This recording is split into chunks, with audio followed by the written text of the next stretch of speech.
It is 6 o'clock. You want to start? Let's do it. I'll hit the live button.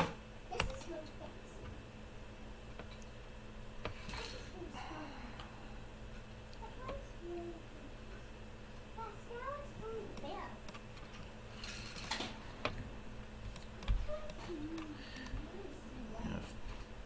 Feels like we were just live a couple minutes ago, doesn't it? Oh, yeah.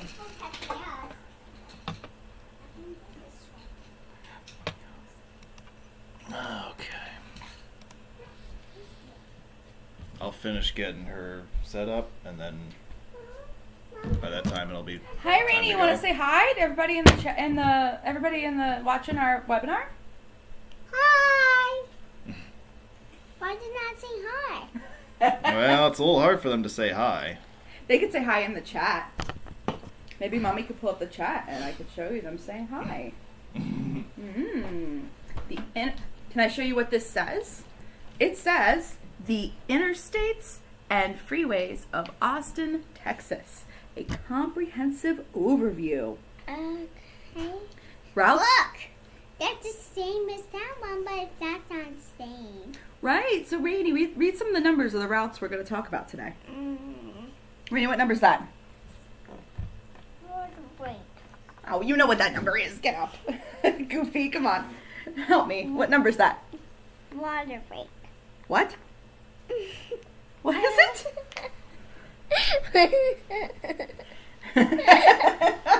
Come on, sweetie.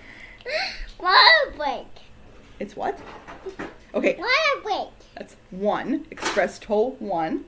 What route is Water that? break. Water break? I have no idea what Well, you're it's saying. Texas, so it would be IH-35. Oh. US 183, Loop 360, 183A toll, and 130 toll. Oh, 183 Canadian, eh? Eh? While we wait for Dan to warm up Rainey's mac and cheese, let's talk about some winter travels recap. So I actually did something, and this is the Duolingo, this is not the Duolingo owl, by the way. So you don't have to do your Spanish lessons. I'm not going to take your family, don't beg for them. I did something that I had been wanting to do for a while earlier during the winter, which was not really road related, but it was railroad related. I had been wanting to take the Amtrak Adirondack through the Adirondacks. So I did that back in February, actually the same day as the New Orleans meet. So I drove up to Saratoga Springs, not far from where I live. Took the train up to Plattsburgh. It was very scenic along Lake Champlain, because that's how the train goes. And from there, I had a few hours. So I walked around Plattsburgh, and I think that was the only snow I saw all winter. Wow. Which is surprising because I live in upstate New York. I think since like the end of January, I think in Albany, we only seen like 1.5 inches of snow. Wow, that's low. Which is unusual. And then I took the Greyhound bus back, and I survived. Survived to tell the tale. Always good to say with Greyhound. Well, basically, it was either that or get a hotel and take the train back the next day. So I figured just walking around and taking Greyhound back the same day was wiser for my money. Makes sense. But Well, I had a nice dinner. I had a Michigan, which is a hot dog with meat sauce, which in Michigan they call it a coney or something like that. Sit over here. But for whatever reason, in North Country, New York, they call them Michigans. oh. They're nothing special, but it's the local delicacy. So I do enjoy my trips around the Adirondacks. But this was a nice change of pace. That's awesome. Yeah, while you were doing that, I was in New Orleans for the New Orleans meet. First time that I've flown on a plane in 5 years. Last time I flew on a plane was actually in 2018 in New Orleans. So it was nice to go back. It was great to finally get out on the roads because when I was there in 2018, I went for a conference. I didn't have a rental car. Mostly stayed, walking in streetcar and bus distance.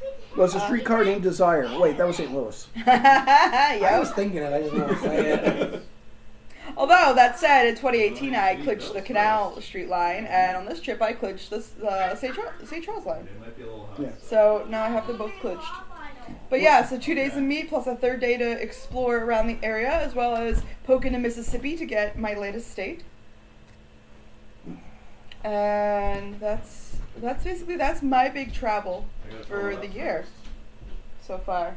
And then I'm the one who's I've been everywhere. You've been everywhere. That was a song, but we'll see. I've been everywhere. No, I'm not singing. No, I wanted to make the New Orleans meet, but I didn't because I drove through New Orleans a week before that, which was my first time there since 2015, and it was very nice to be back. I've been to New Orleans once. It was April 2018, and I got a non-stop flight actually from Logan. And what I did was apparently fly the same weekend as WrestleMania. I'm not a wrestling fan, so I didn't realize this when I was seeing like half people the plane boarding dressed up in wrestling apparel until my cousin saw that I posted on like Facebook or something like that.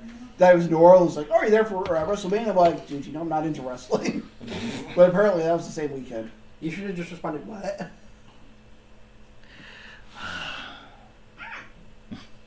Well, if you ever want to listen to a good band, listen to the Pistol Whips. That was his band. The Pistol Whips. Yeah, they're kind of like a cross between the Rentals and Weezer. And he did a few things. He did a few like years, with the band back like 20 years ago. That's Pistol Whips without an H. So it's just spelled WIPS. Yes. Okay. They're the works in progress. Yeah, right. Another band you should listen to is Rocco Dorsey. Another person I know who does music. So that's ROCKO, then Dorsey. Does a lot of solo shows in the Finger Lakes. Okay. Anyway, we made it to the end of the season, and tonight's presentation is on Austin, Texas. and I cooked beef.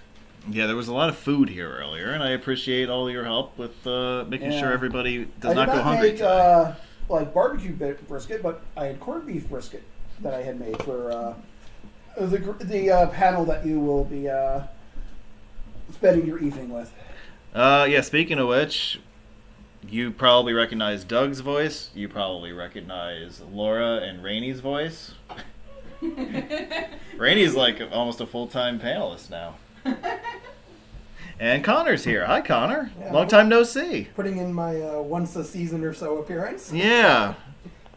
You get the annual Slacker Award for only being on one episode a year, but that's okay. Hey, at least I made it in. I made it in before the end. Well, it's good to have you. I think we pretty well covered the travel stuff. Is there anything you wanted to mention about Gribble Nation before we move on? Yes, so this month is Maine Madness, or March Maine Madness if you Madness. prefer. I'm doing a lot of Maine articles this month from previous trips to the state of Maine. I'm hoping to get a podcast about the Maine covered bridges. Basically done. I just have to sit down for an evening to do it. And I'm also looking at hosting a scavenger hunt road meet in Syracuse in November, but that's not official yet. You're mainly still focused on Maine. Yes. Mainly. Mainly. Mainly. Which, if you go to Maine, you will see that play on words quite a bit. I'm so clever. You guys are going to get sick of me. But Connor's just here for the comedic value or comedic entertainment, right? Yeah. That's all right. All right, Austin. One of the 10 largest cities in the United States by population. Its population is just shy of 1 million officially, but if it isn't there already, it will be in the next couple of years, I would imagine. One of the 25 or so largest metro areas in America. I think it can be safely said that it is one of America's fastest growing metro areas in general. I think I saw a stat that the population of the MSA has more than doubled in the last 30 years. or something No, I like believe that. it. I do Yeah, believe that. it's got to be one of the fastest growing areas of the whole country. This metro area of more than 2.5 million people came about in the years immediately after the War for Texan Independence, and the new Texas Republic wanted to build a settlement that would eventually become the new republic's capital. They wanted to move it away from the coast and the provisional capital of Houston. So they wanted to find a permanent location for their new capital, and the area that they settled on was an area along the Colorado River of Texas. No, not that other Colorado River. It's probably the longest river wholly within Texas. Okay. Yeah, well, and Texas is a big state, right? So Right, but this is the one that basically the source and the mouth of the river are both in Texas, and Yeah. Colorado River of Texas is the longest one that meets that criteria. I see. Isn't it still like 800 miles long or something? Yeah. Yeah. Of course, you have the Rio Grande's longer, but that's also Not goes into entirely Mexico. within Texas. Yeah. So this settlement was established in about 1839. It was originally known as Waterloo, but then it was shortly thereafter named in honor of Stephen F. Austin, who is regarded today as the father of Texas. Was he also Stone Cold Steve Austin? He might have been. Yeah. Somebody already said that in the chat. Yeah, you know what? Stephen F. Austin actually died before the city of Austin was founded. He actually came to Texas because he was born in Virginia. His family was from Connecticut, but he grew up in Missouri. He came to Texas because his father had an impresario grant from the Spanish to settle, basically, in Texas. While in transit, the Austin family, Mexico gained its independence from Spain at the time. Mm-hmm. So it became like a Mexican impresario. But then his father died of pneumonia, I think, once getting to Texas. And then in 1836, after Texas declared its independence, Stephen F. Austin also died of pneumonia at the age of 43. Well, I'm 43 now, so that's what I have to look forward to. Don't get pneumonia. Yeah, at least it wasn't dysentery. Cholera. Yeah, right. Austin has a few different nicknames. I think the one that comes up the most often is Live Music Capital of the World, and its headline music festival in any given year is the South by Southwest Festival, which I think is just... Yeah, it's ending like today. Yeah, it was going on as we speak, and it's wrapping up this weekend. It's always a good place to go check out a live show. There's no shortage of stuff in this part of the state. As someone mentioned in the chat, I believe it was Steve. Yeah. It is the second largest metro area without a pro sports franchise in the four major sports. It remains to be seen how long that trend continues. What's the largest? That's a good question. By MSA population, I don't know. Maybe Orlando's bigger. I don't know. But Orlando has the Magic. Yeah, They do have the Magic. Yeah, I forgot about that. Well, they're easily forgettable. It's pretty. Well, that's true. We have the internet in our hands. This is why we have the internet. Series of tubes. But we talk about pro sports and all that. The team that reigns supreme in Austin and Central Texas is the University of Texas Longhorns. Their football program, their basketball, their baseball, really all their sports are adored by Austinites. And their mascot is named Bevo, and I wonder if he tastes great as a barbecue brisket. I bet he does. Yes. We could have tried that today. Maybe some burnt ends. Yeah, well, I'm all over the burnt ends. Yeah. Yeah. But But yes, he's probably the tastiest mascot in collegiate sports. there's a pretty good chance of that. Yeah. Yeah, apparently that stat is not actually true any longer, and Austin is the largest. Austin is the largest now. Really? Okay. Apparently Vegas used to be. Vegas? Okay. But Vegas loves hockey. Yeah. They do. They do like their Golden Knights. It's kind of a weird place for them to have a hockey team that's really that.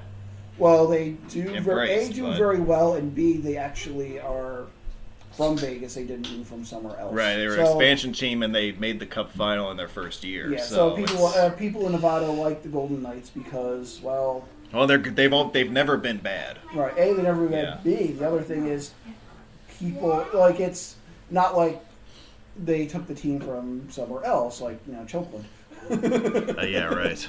So you also could make the argument that it's San Bernardino, California.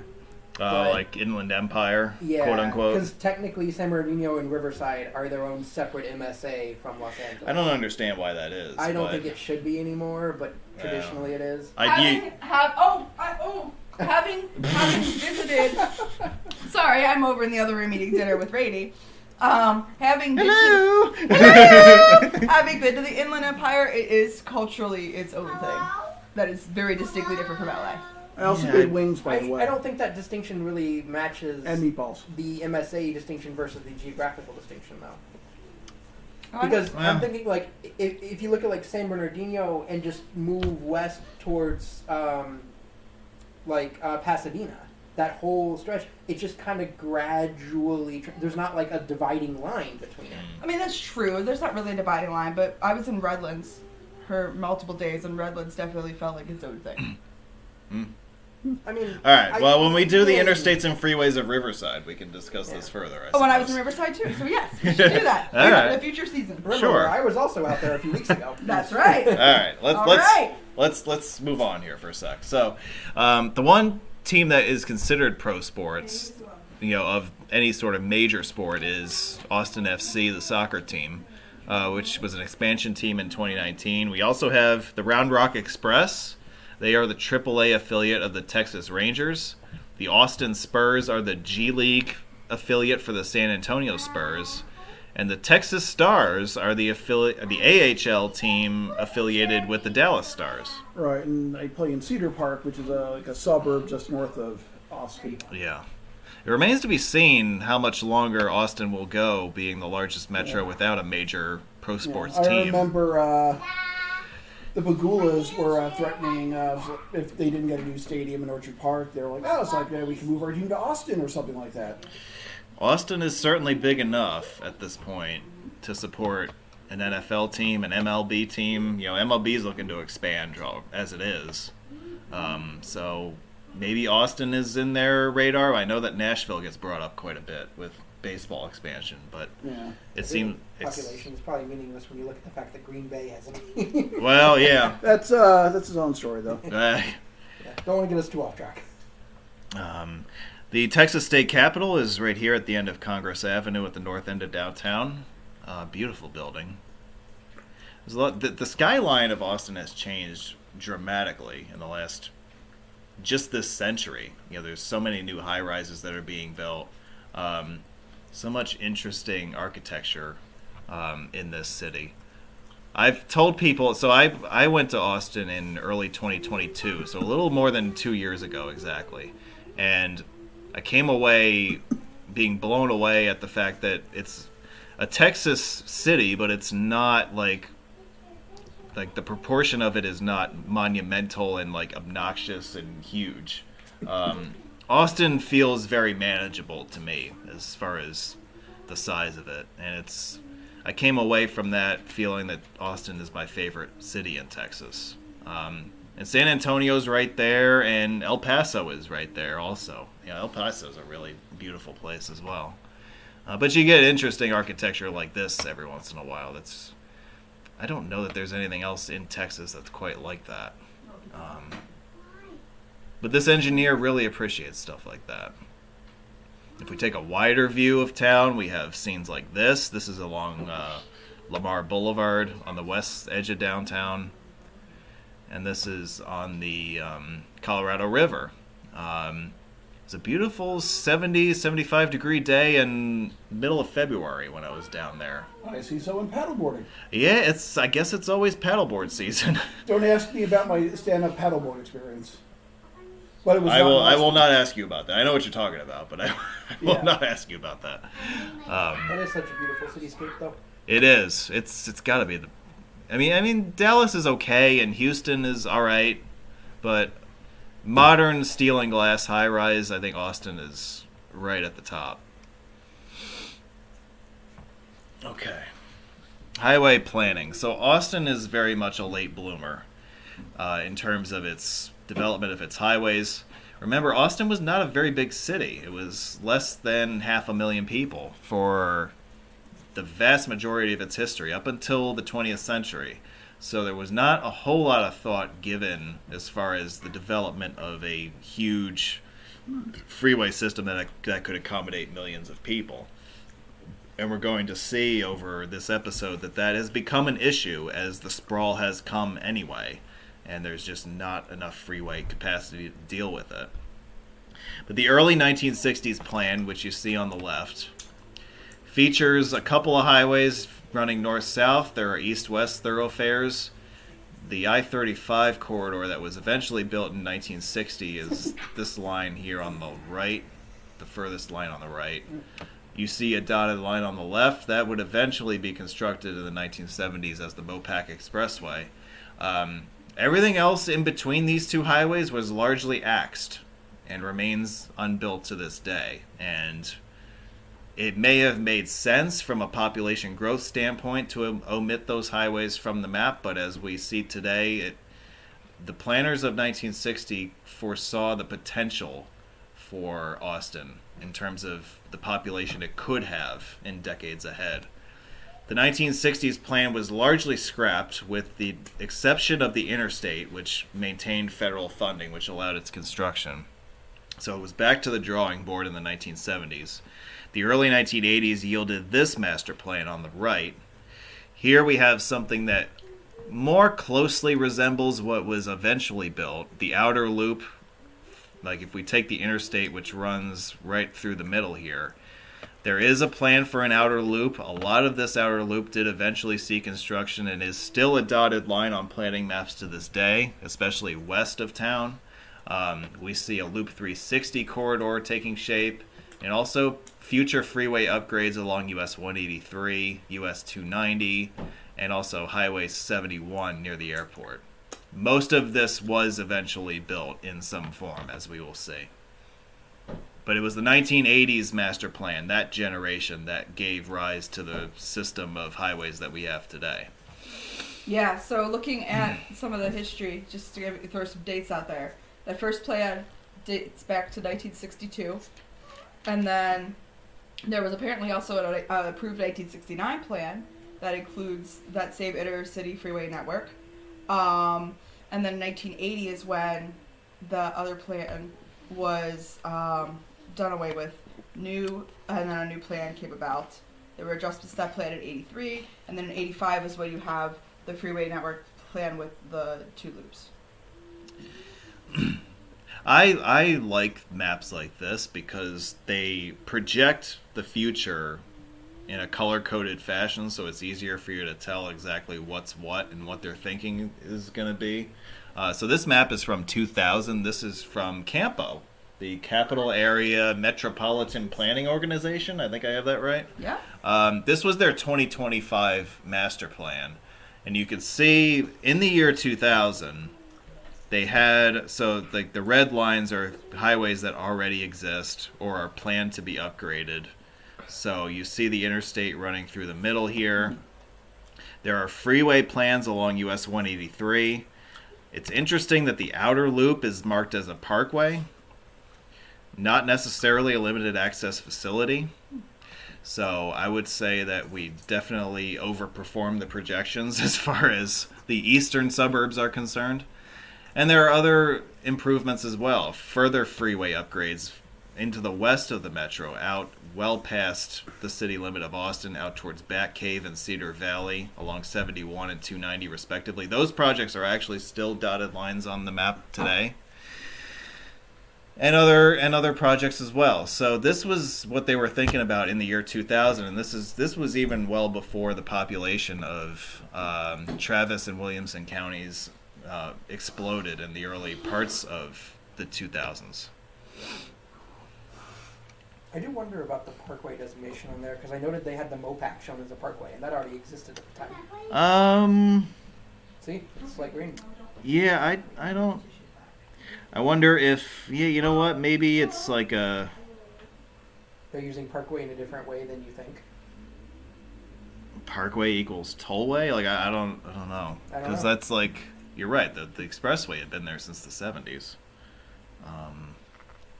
That's a fair question that I don't have a good answer to right now.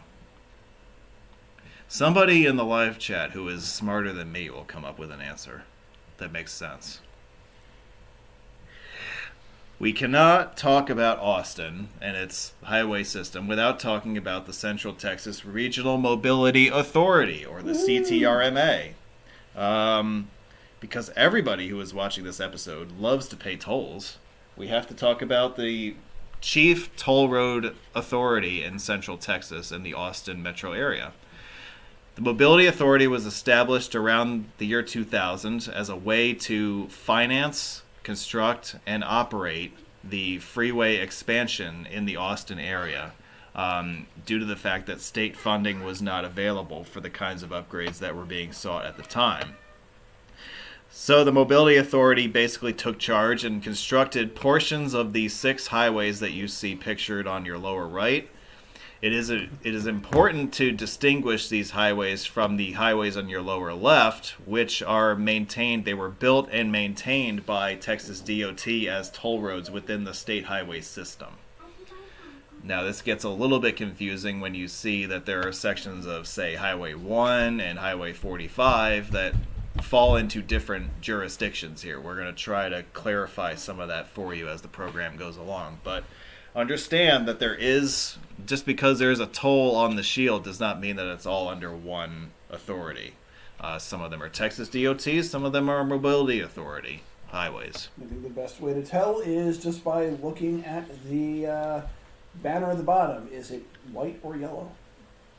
Yeah, so you do have to pay attention to that, if that is something that matters to you, although it doesn't matter from a transponder standpoint. They all are intercompatible with each other, so it doesn't matter if you drive them with a Texas tag or a NTTA tag or whatever. They're all compatible with the same toll tags. Easy tag, toll tag, or tax tag. Yeah, I don't think Mobility Authority has issued their own tag. Yeah, and it wouldn't make sense for them to do so because of the proximity to the Texas DOT toll roads. This is a good map that kind of demonstrates what I'm talking about as far as the jurisdictions or the layout of the Mobility Authority toll roads. On the map on the left, those highways are marked in blue, and the Texas DOT system is marked in red. The map on the right shows you exclusively the Mobility Authority map, and it color codes the sections of highway that have been completed as of the recording of this episode. There are sections of 183 and 183A that are currently under construction, and there's also the Mopac South corridor south of downtown that is under current development. There's a plan to turn that highway into a local express setup as well, with express toll lanes operated by the Mobility Authority. So presumably that would include an extension southward of Express Toll 1.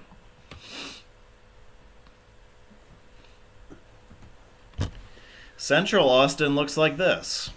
The airport is down at the bottom of your screen down here. This is the Colorado River running through the middle. This is Lady Bird Lake. The reason it's called a lake is because it's impounded by a dam just downriver from downtown here. And is it not named after the dog from King of the Hill? Rather, the dog was named for it. So the founder the founder was from Austin. Is that There's right? lots of name references in King of the Hill that reference things in Austin. One of which I'll tell you about in a little bit. That's right. Although Lady Bird was also the nickname for President Lyndon B. Johnson's wife. She was known as Lady Bird Johnson. And she is the person who this lake is named for, yeah. If we take a wider view of Austin, you notice how it's pretty lengthy from north to south, but it's a bit compressed from east to west.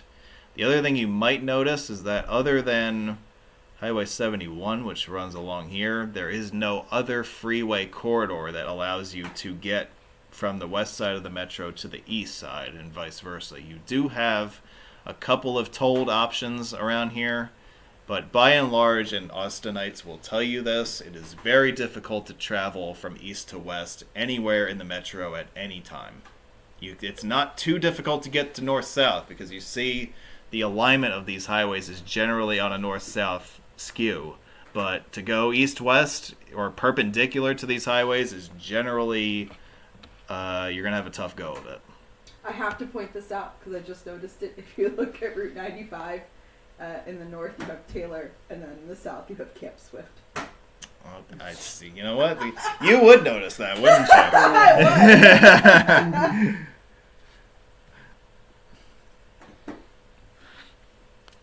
All right, Laura is locked and loaded and ready to go, so we can talk about I-35 real quick. Woo! Oh, I forgot my phone, my notes. All right, well, while you're doing that, the main street of Central Texas, connecting Austin with San Antonio to the south and Dallas-Fort Worth to the north, it was really the first corridor in this part of Texas to see construction. It began in the late 1950s. The I-35 corridor was one of the first to be established by the Federal Aid Highway Act of 1956. So construction in central Austin began in 1958 and was completed through downtown by 1962. Expansion took place in the 1980s on the north side of town. They added basically a double deck, which I'll get to in a second, but I know that you want to jump in here as far as the impact to I-35 in a neighborhood right near downtown. Rainy Street! Rainy! Hey, Rainy, come here, honey. I want to show you something. You're on TV. Look who's on. Look, you're on TV. Yes, you're on TV. Yeah. Yes. So, as you can see, just north of the Colorado River and to the west of I-35 is the Rainy Street Historic District. It was notes. Basically, as you can see, it is kind of isolated from the rest of Austin due to I-35. But basically, the neighborhood was first developed in 1884 by cattle baron Jesse Driscoll and Frank Grady. It was initially populated by white middle-class tradesmen. Then, by the 1920s, the area started to see an influx of working-class families and ethnic minorities. After the construction of I-35, the neighborhood started to decline because of its location. And by 1978, a report estimated that more than half of the structures on Rainy Street were dilapidated. In 1985, amid fears of high-density commercial residential redevelopment, the neighborhood was added to the National Register of Historic Places. And so what's really cool is that the part of Rainy Street, the historic district part, has redeveloped over the past 20 years into this sort of nightlife district while preserving the historic homes. Basically, the area was rezoned in 2004 to become part of the Central Business District, and in that time, bars and eateries flocked to the area, and it's kind of taken it's this own unique thing. Unfortunately, there's a bit of a threat because surrounding it, you have a lot of new construction, including 30-story buildings. So there's definitely a push to try and save a lot of these houses from being razed, and then the district being, becoming skyscrapers.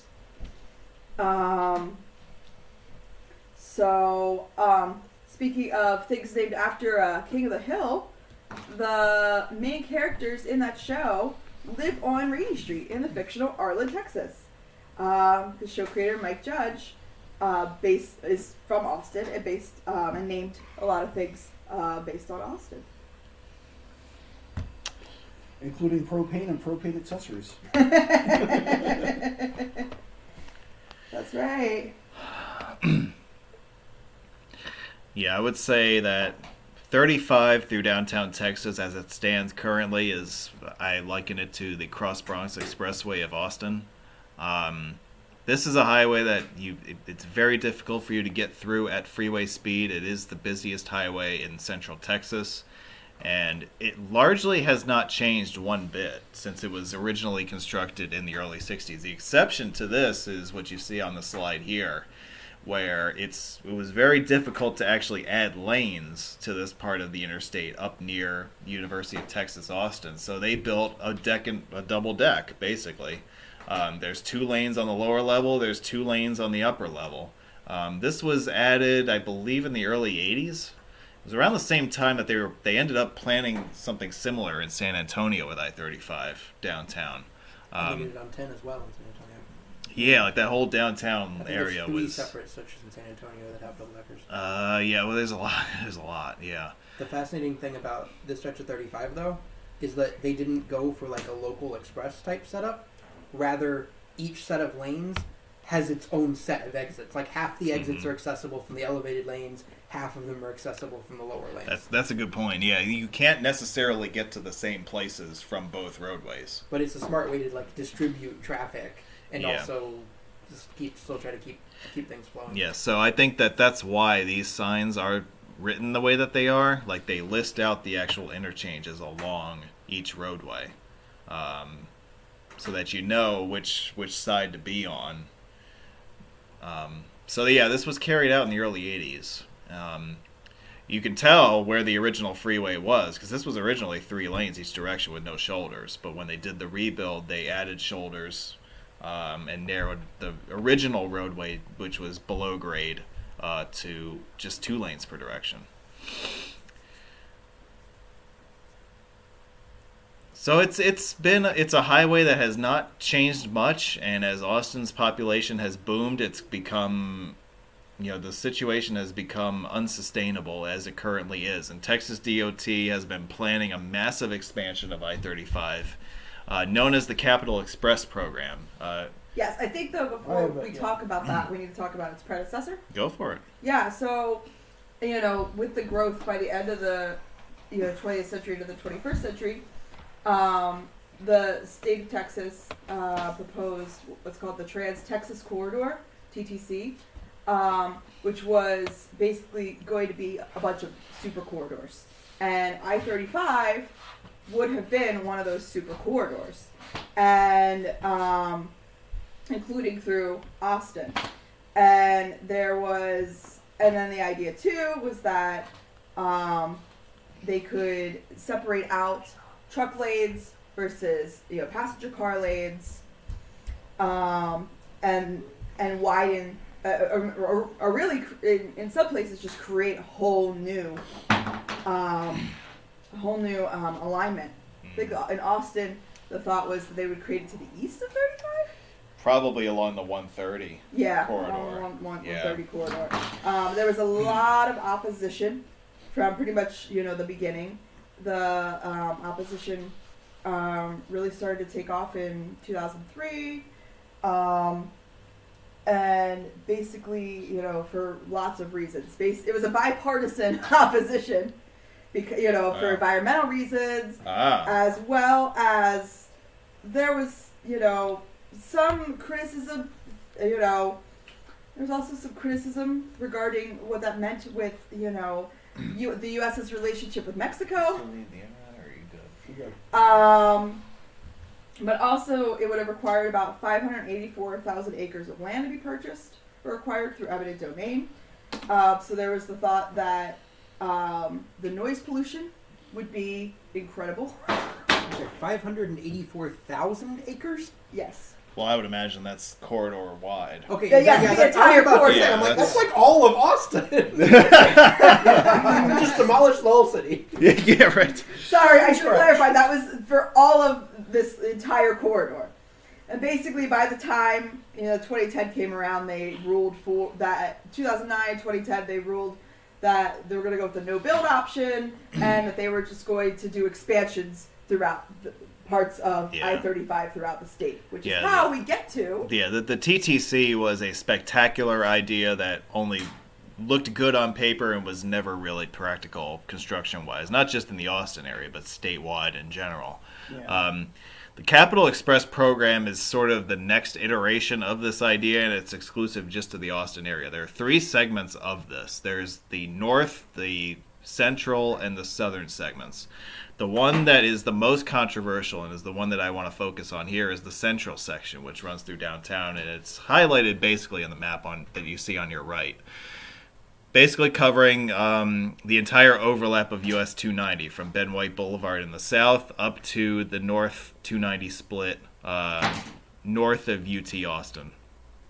This project, which alone is scheduled to cost several $billions, Texas DOT intends to begin construction on initial contracts of this as early as the year 2024. What it would involve is a complete reconstruction of the interstate. Really the first serious overhaul of the highway through downtown. Large sections of the highway that are at grade will be placed below grade, like in the rendering you see on the left. It will come with a new express toll system, which will be located in the median of the highway. This project is controversial for a lot of reasons. The new look highway will include frontage roads, and when you add in those totals of lanes, you will have at least 20 lanes in total. In an age where we are becoming more conscious of the divide that freeways cause between neighborhoods and city centers, it is interesting that Austin, which I would say is generally seen as a progressive city, at least in the context of Texas, is actually moving forward with something that is in a lot of ways a lot more divisive than even your most traditional freeway project, going back to the 60s. Like, this project would be far more disruptive. Well, as I understand the city of Austin doesn't want it, and honestly feels like the state of Texas is kind of ramming it down their throat. Well, do we want to talk about that a little bit? I feel like we have to. Yeah. All right. Yeah. So I know that one of the, basically ideas that have been floating around was, obviously they're building this, but they would also, cap some of the portions of, the depressed highway. The cap and stitch is what they were calling it. Yeah. And a lot of the final renderings for those have not been completed yet, but you do have renderings like this. And for those of you who have never been to Austin and look at this for the first time, you might say, oh, that looks nice. But this is a complete transformation. Like, this is night and day compared to what's there already. What you have here as it is a 6-lane freeway with no shoulders. Yet you are more than doubling the footprint, perhaps even up to 3 times as wide as it is right now. And this is all going to be new travel. There's not going to be any new provisions for mass transit, which is something that Austin doesn't have and probably should have for a city that's as large as it is. They are building out a light rail network. The final plan for it was authorized by the city council last summer. Okay. I guess it remains to be seen how light rail functions as a reliable commuter option in an area that is designed for cars. Right? That's the other problem. It's a good plan that they have because the initial lines include actually 2 spines through downtown with multiple service patterns that actually overlap them. Yeah. And the blue line of it, which runs north-south through downtown, hitting up University and the state capitol and then crossing the river and actually going southeast and running all the way to the airport. Yeah. So you hit the airport, you hit the university, you hit the capitol, you hit pretty much everything. It's a good plan. Yeah, you hit the greatest hits. Yeah. Yeah. It's certainly not going to solve Austin's traffic woes. Well, that's... Yeah, and that's the other thing, right? Is this goes back to the whole... It's not going to solve the issue. Could really make it worse by widening. You're just adding more traffic. You're creating an even larger wall. And that's what's... So I-35 is like if my understanding is correct, since the late 1920s, planning that there was the redlining. So the boundary creating between where white people and Black and Latino Americans could live was East Avenue, which is later the route of I-35. Yeah. And then federal redlining in the 1930s, continued that as the practice. So basically, this being a very big racial and economic dividing line to then expand it up to 20 lanes to make it even wider. Yeah. When other cities are looking at ways to heal. Yeah, these sorts of and wounds. I did see a map along the lines of what you were describing about how like the population density per ethnic group or something along those lines, and yeah, like it's night and day that the black residents live east of I-35 and the white residents live west of I-35. But that was the case going back almost 100 years, basically. Yeah. And so placing I-35 where it was, I don't know this for a fact, but it's awfully convenient that they placed it where they placed it. Yeah. But so this would just only fortify that divide, right? I think that's really one of the main complaints that Austin officials have. And also the fact that it really doesn't address the traffic issue. Yeah, in year 0 it impacts it and it's a positive benefit. But in year 30, in year 50, I mean, we're just going to be right back where we started. And, the growth in Austin Metro is not showing any signs of slowing down. Yeah. So it's hard to imagine that in the long term this project will be sufficient. As grandiose as it is, I do think there are some serious questions here about its long term benefit, and people are right to bring up these concerns. Yeah, according to the Rethink 35 group, they're saying that Texas DOT is that the caps over the highway, that Texas DOT is actually forcing Austin to raise almost $730 billion in advance. 730 billion? Or million. Or 730 and then Million. 6 additional zeros. That's million. That's million. My bad. That's a lot of money. I know inflation's out of control, Well, I but was damn. like, is that how much it costs to buy 500,000 acres? Thank you. Sorry, my bad. But yeah, it's a mess. It's a huge... Texas DOT is committed to the project, but Austin has reservations about it. But As they should. I believe I don't know that they've exhausted all their legal options at this point, but it sounded like that was the case as of January or February when something just happened to pop up in my newsfeed about it. So it sounds like Texas DOT has the green light to go ahead with this. I'm not questioning the benefit of this project in year 0 of operation. Which, by the way, in case you don't know, I'm in the construction business, so I use terminology like this. Year 0 refers to when it opens and it's completed.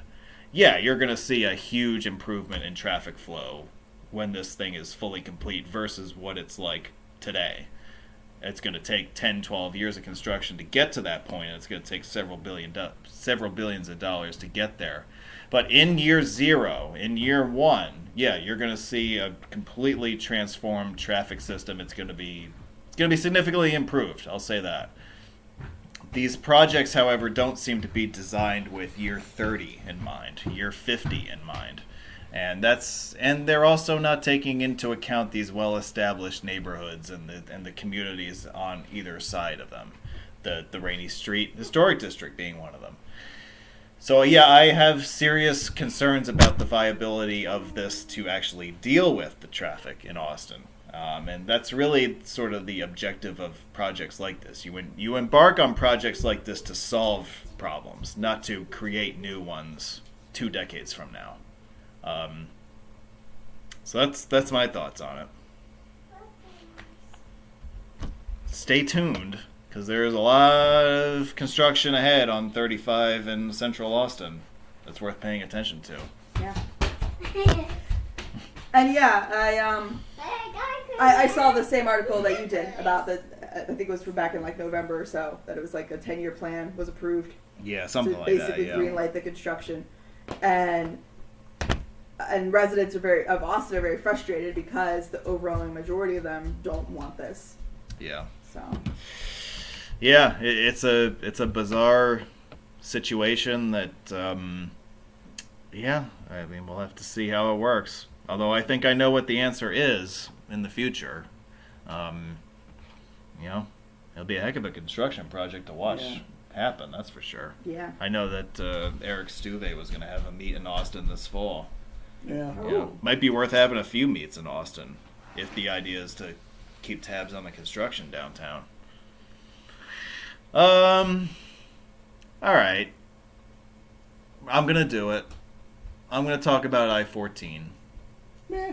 Yeah, because That's not Austin. I like to piss people off, so I-14. So this highway, all right, it's not officially in the Austin MSA, but it's close enough. And because I like to troll people every once in a while with ambitious mainline interstate projects that don't stand a chance of seeing the light of day as 100% complete highways, I'm going to talk about this for a second. So the idea initially for I-14 lies basically east of the Mississippi River, as far west as Natchez and all the way out to the Atlantic coast. That was the original extent of I-14 when it was recognized as a federal interstate corridor in, I think, 2005, Yes. if I'm right about that? With the safety loo.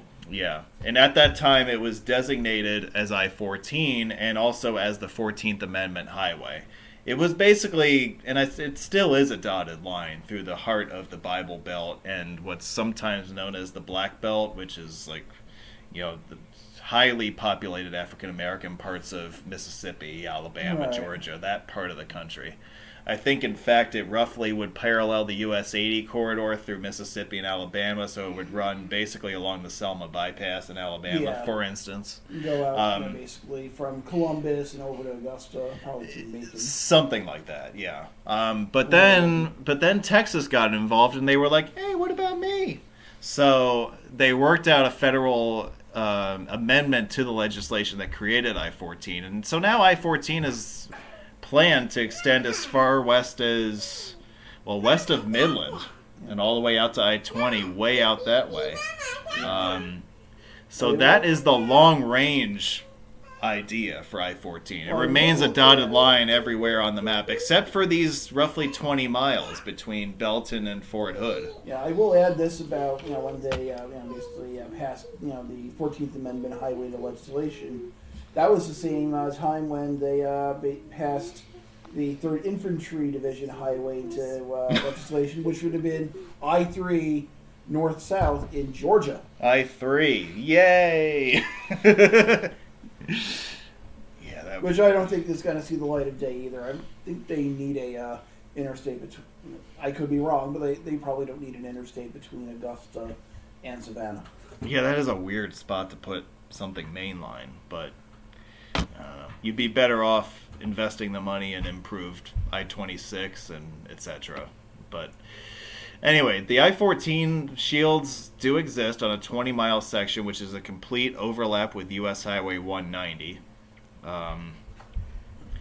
And if you're into quick clinches of mainline highways, mainline interstates, this is one of the shortest mainline interstates in the country as of 2024. I think it's Right. less than 20 miles. Not the shortest, but it is one of the shortest. Excluding the Hawaii trio, because that's kind of its own little system. Which main line is shorter than 14? I think 97? 97 is shorter. I'm curious, actually. I wonder if there's another one that's between those two. 11, maybe? Hey, 11 is. Oh yeah, because Thank 11 you. only officially exists between 215 and the state line. Right? Right. Well, 11's going to get a lot longer in the next year because they will sign it all the way through Vegas, but at the expense of I-515, but that's boo. fine. Like, yeah. But yeah, so 11 will be significantly longer, probably by year's end. 14 is longer than 97 because 97 is 17 miles. 14 is 25. Okay, well there you go. All right, so that concludes the interstate highway portion of the program. Now we have a jumble of state highways and toll roads of all shapes and sizes. Let's start with the Mopac Expressway. It was planned in the original 1960s freeway plan for Austin, called for 2 north-south highways, one on the east edge of downtown and one on the west edge. The only of the major highways in this plan to survive the budget cuts of the late 1960s was the Mopac Expressway, which does run along the western edge of downtown, really as a complementary freeway for the central part of the city. The freeway was completed by state DOT as far north as US Highway 183. The extension north of 183 was built by Texas DOT and is operated as a toll road. So that is Texas Highway 1 toll. Right. And then the Central Texas Mobility Authority concluded an expansion project of the section within the city of Austin limits, south of 183, that added one tolled express lane in each direction. That express lane is signed as One Express, and that is operated by the Mobility Authority. And don't bother with it. You'll get stuck behind someone going slow. And you do have you say that from experience, don't you? I do. Yeah. Yeah. Yeah, but Loop 1, basically they've been building it, basically in sections over the years. I know that they did the main, basically construction on that. Basically, they started the Loop 1 was designated in 1967 from 290 north to Market Road 1325. Then they extended it south from 290 in 1985. More sections, basically during the 90s and into the year 2000.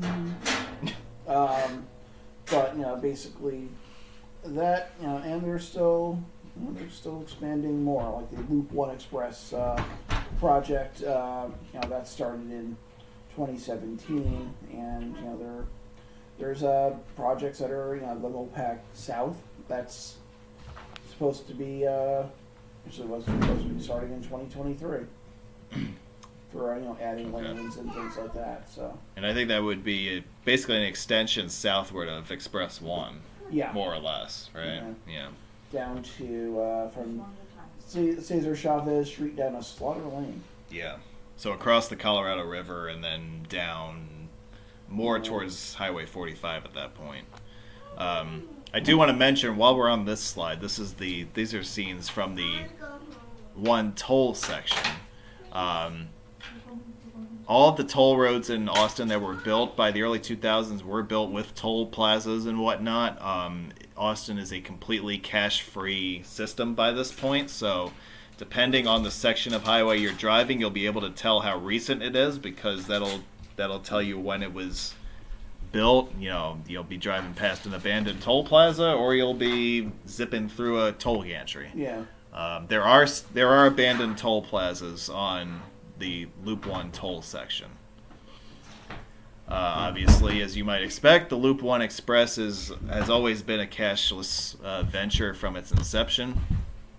I want to mention real quick that you will notice that, yes, there is a railroad track running in the median here, and that was originally in the 1970s. That was the Missouri Pacific Railroad, and that is how this highway became known as Mopac.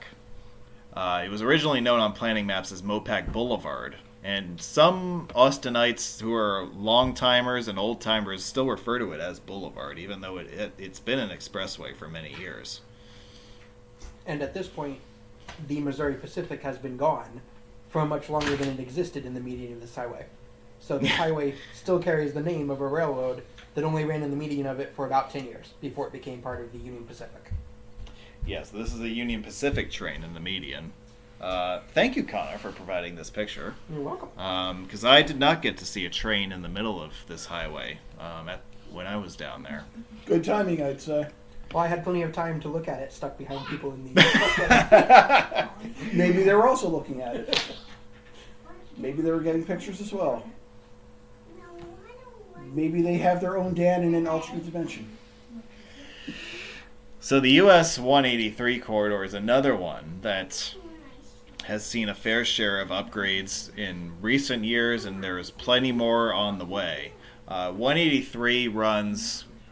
It's a north-south highway, but it runs a bit askew. It's at times it's more southeast to northwest in orientation, but it does stay well to the east and well to the north of downtown Austin. improvements made by the Mobility Authority in the 2010s and were completed in 2022 in the form of the 183 toll road, which is an 8-mile reconstruction of the highway to freeway standards, which is operated by the Mobility Authority. This section runs from Benway Boulevard, Highway 71, all the way up to near I-35. And I have to say, this was a very nice drive, even though it is a toll road. The US 183 designation was booted to the newly reconstructed frontage roads. So yes, there is technically a difference if you are trying to clinch things, because if you want to clinch US 183 proper, you would have to follow the frontage roads. However, that is also the non-toll roadway in that area. I don't know that 183 toll is listed as a separate highway in travel mapping. I don't know. It is not. It is not. So technically, you could get away with just driving the frontage road, and that would be good enough, because it's not a separate designation. There is a State Highway 183 toll up in the Dallas-Fort Worth area. That would be its own separate designation that you would have to drive. But as far as clinching purposes, like, the toll road itself doesn't really count towards anything. So, in case you were wondering. It's interesting to note, though, that there are two separate roads in Texas that are both just designated as Toll 183. That's right. The express lanes in Dallas being the other, yeah. Because usually Texas at least distinguishes it by being like loop or spur or whatever else. But yeah, I'm surprised that they were able to just call it 183. Whereas, there's another highway coming up that runs along 183 that isn't posted as 183. But yeah. I have a lot of questions about the route numbering choices around Austin. Chiefly being the fact that Loop 1 is Loop 1. When it has always been a straight line and was originally planned as a straight line. Yeah, because everything that I saw indicated that, because it's like the western bypass of Austin. Well, at first, it's not a bypass. It runs through downtown, for one thing. And for another, it doesn't actually loop back to anything else. It's just there's nothing loopy about it at all. Yeah, so I don't know. That's a good question. So you have the 183 toll section with U.S. Highway on the frontage roads. Then north of that is a free section of U.S. 183 freeway between I-35 and the Texas 45 corridor. That section is part of the 183 North project, which the Mobility Authority has begun construction of in 2022. There will be toll express lanes as part of that project. By the way, out on the, I forgot to mention this is the Montopolis Bridge, which is old US 183. I think it was in use as recently as the 2010s. This was like the old service road or something like that in one of the directions. Yeah, it carried the southbound frontage road until the recent toll project. Yeah, okay. So it's now just a pedestrian bridge, but it's very handsome pedestrian bridge. It's not bad. Yeah, it's in good shape, relatively speaking. Not like the General Sullivan Bridge in New Hampshire. I cannot comment on that. Oh boy. That's us. No, I commented that that was a very nice bridge, but it's not in great shape. The last I checked. I actually had a meet stop for the Portsmouth meet in 2013 that featured that bridge. Oh, okay. I know, that bridge has been a dump for years, unfortunately. The contract just went out to bid for the 16th time, so... that's all Only that, man. That's all I'm going to say about Gribble Sullivan. All right. Yeah, it wasn't directing comment on that, because for that, it was more because of, it's just not in great shape. No, it is not.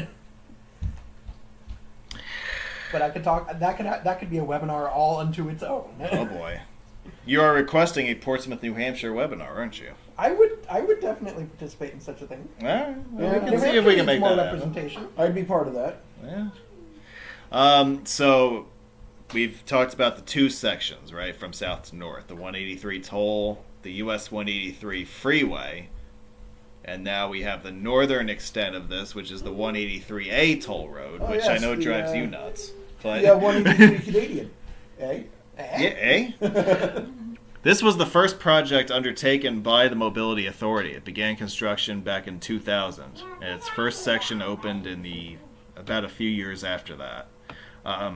This highway has sort of been in a perpetual mode of construction and extension. There are extensions currently underway that would take the highway well north of Leander into the far north suburbs. When I visited in 2022, one of these extension projects was well underway, as you'll see in the next slide. This is another one of these. I don't know. This might be the only Mobility Authority toll road that was built with toll plazas, because it was built in the early 2000s. Everything else that they've undertaken has been undertaken since then. Mm-hmm. So, like you see on the slide on the picture in your lower right, that is a toll plaza with express tag lanes, but there were still cash lanes underneath the gantry there. And then in the upper left, you have construction on a section of the extension that was underway in early 2022. And that's currently under construction as far north as the State Highway 29 intersection, which is the turnoff towards like Bertram and Burnett. North of there, things really quiet down, so we'll see if it ever goes beyond there. Yeah. Well, yeah, I mean, these toll road projects are basically following where the sprawl is going. So, at least in this case, it's... But that's kind of the way that Texas builds their infrastructure. They built this frontage road years ago with the expressed intent that it could house a toll road in the median at some point in the future. So this is just sort of executing that last step of the process. You could almost say it was the expressway intent. Mm-hmm. Yeah. You might be onto something there. Hey, quick interruption. Yes. Where are your books? Books? Yes. You talking like story time books? Yes. Or Right there. Yes. So she goes, I mean, everyone needs to learn about Steel Symphonies design. 4 and 7. yes. Hey, you're not talking about this, right? Let's see. Oh, you know what? We could give her this one. Here you go. Foundation Design, Principles and Practices. Oh. Oh, do you have a nice like FE exam prep book? Go ahead and get her working on that. This was PE. Yeah, well, this was PE material for me, so yeah. Yeah, any of these that you want. These are from my PE library. All right. But no, you Get her started studying early. Never too early to start studying for that. I'm gonna give you a bunch of these, Yes. and you take your pick what you want to do. All right. All right. Thank you. Have fun. Somebody's getting tired, huh? Aw. It's an early bedtime for her, huh? All right, well. We had to change the clocks this week, so. Yeah, well, we did. Yeah, it is. I'm still getting used to it being broad daylight at about 7 o'clock. That's nice, right? Yeah. It's a welcome change, though. Yeah. It means we're on the upswing. You know, things are getting better. Unless you like snow, like me. Yeah, it was not a great winter for snow. No, that's really the second year in a row. where it's Although, been- I was reading yesterday that, we've had like an El Nino winter. Next winter, La Nina might be back. Yeah, it does kind of go back and forth, right? Yeah. So Good, because I didn't move to New Hampshire for single-digit snowfall amounts. I put away my snowshoes a couple of days ago. I did not get to, I put them in my car in like December, and I did not get to use them at all. But in Austin, I don't think anyone owns snowshoes, so. that's possible. Yeah. Gotta say, going there a couple weeks ago, it was really nice to be in the hotel's rooftop pool all afternoon in February. We had a picture earlier of the Colorado River, and I saw someone stand up paddleboarding. Yeah. All right. Anyway, 290, a very similar story to the 183 corridor, a highway that was badly in need of freeway upgrades. Those upgrades were funded by the Mobility Authority in the mid-2000s and the 2010s. This project was complete by 2019, connecting, really running on an east-west axis between I-35, US 183, the 183 toll road, and the Manor area, well east of Austin. By mileage, if you were to follow the US 290 corridor, it would be the shortest route between Austin and Houston, but it is not necessarily the fastest. I guess it depends on how fast you drive. If you drive like me, it absolutely would be the fastest. But that your experience and your mileage may vary. And again, just to sort of recap what we mentioned with US 183, the same deal applies here with 290, where following the US route would put you on the frontage road, not on the toll road.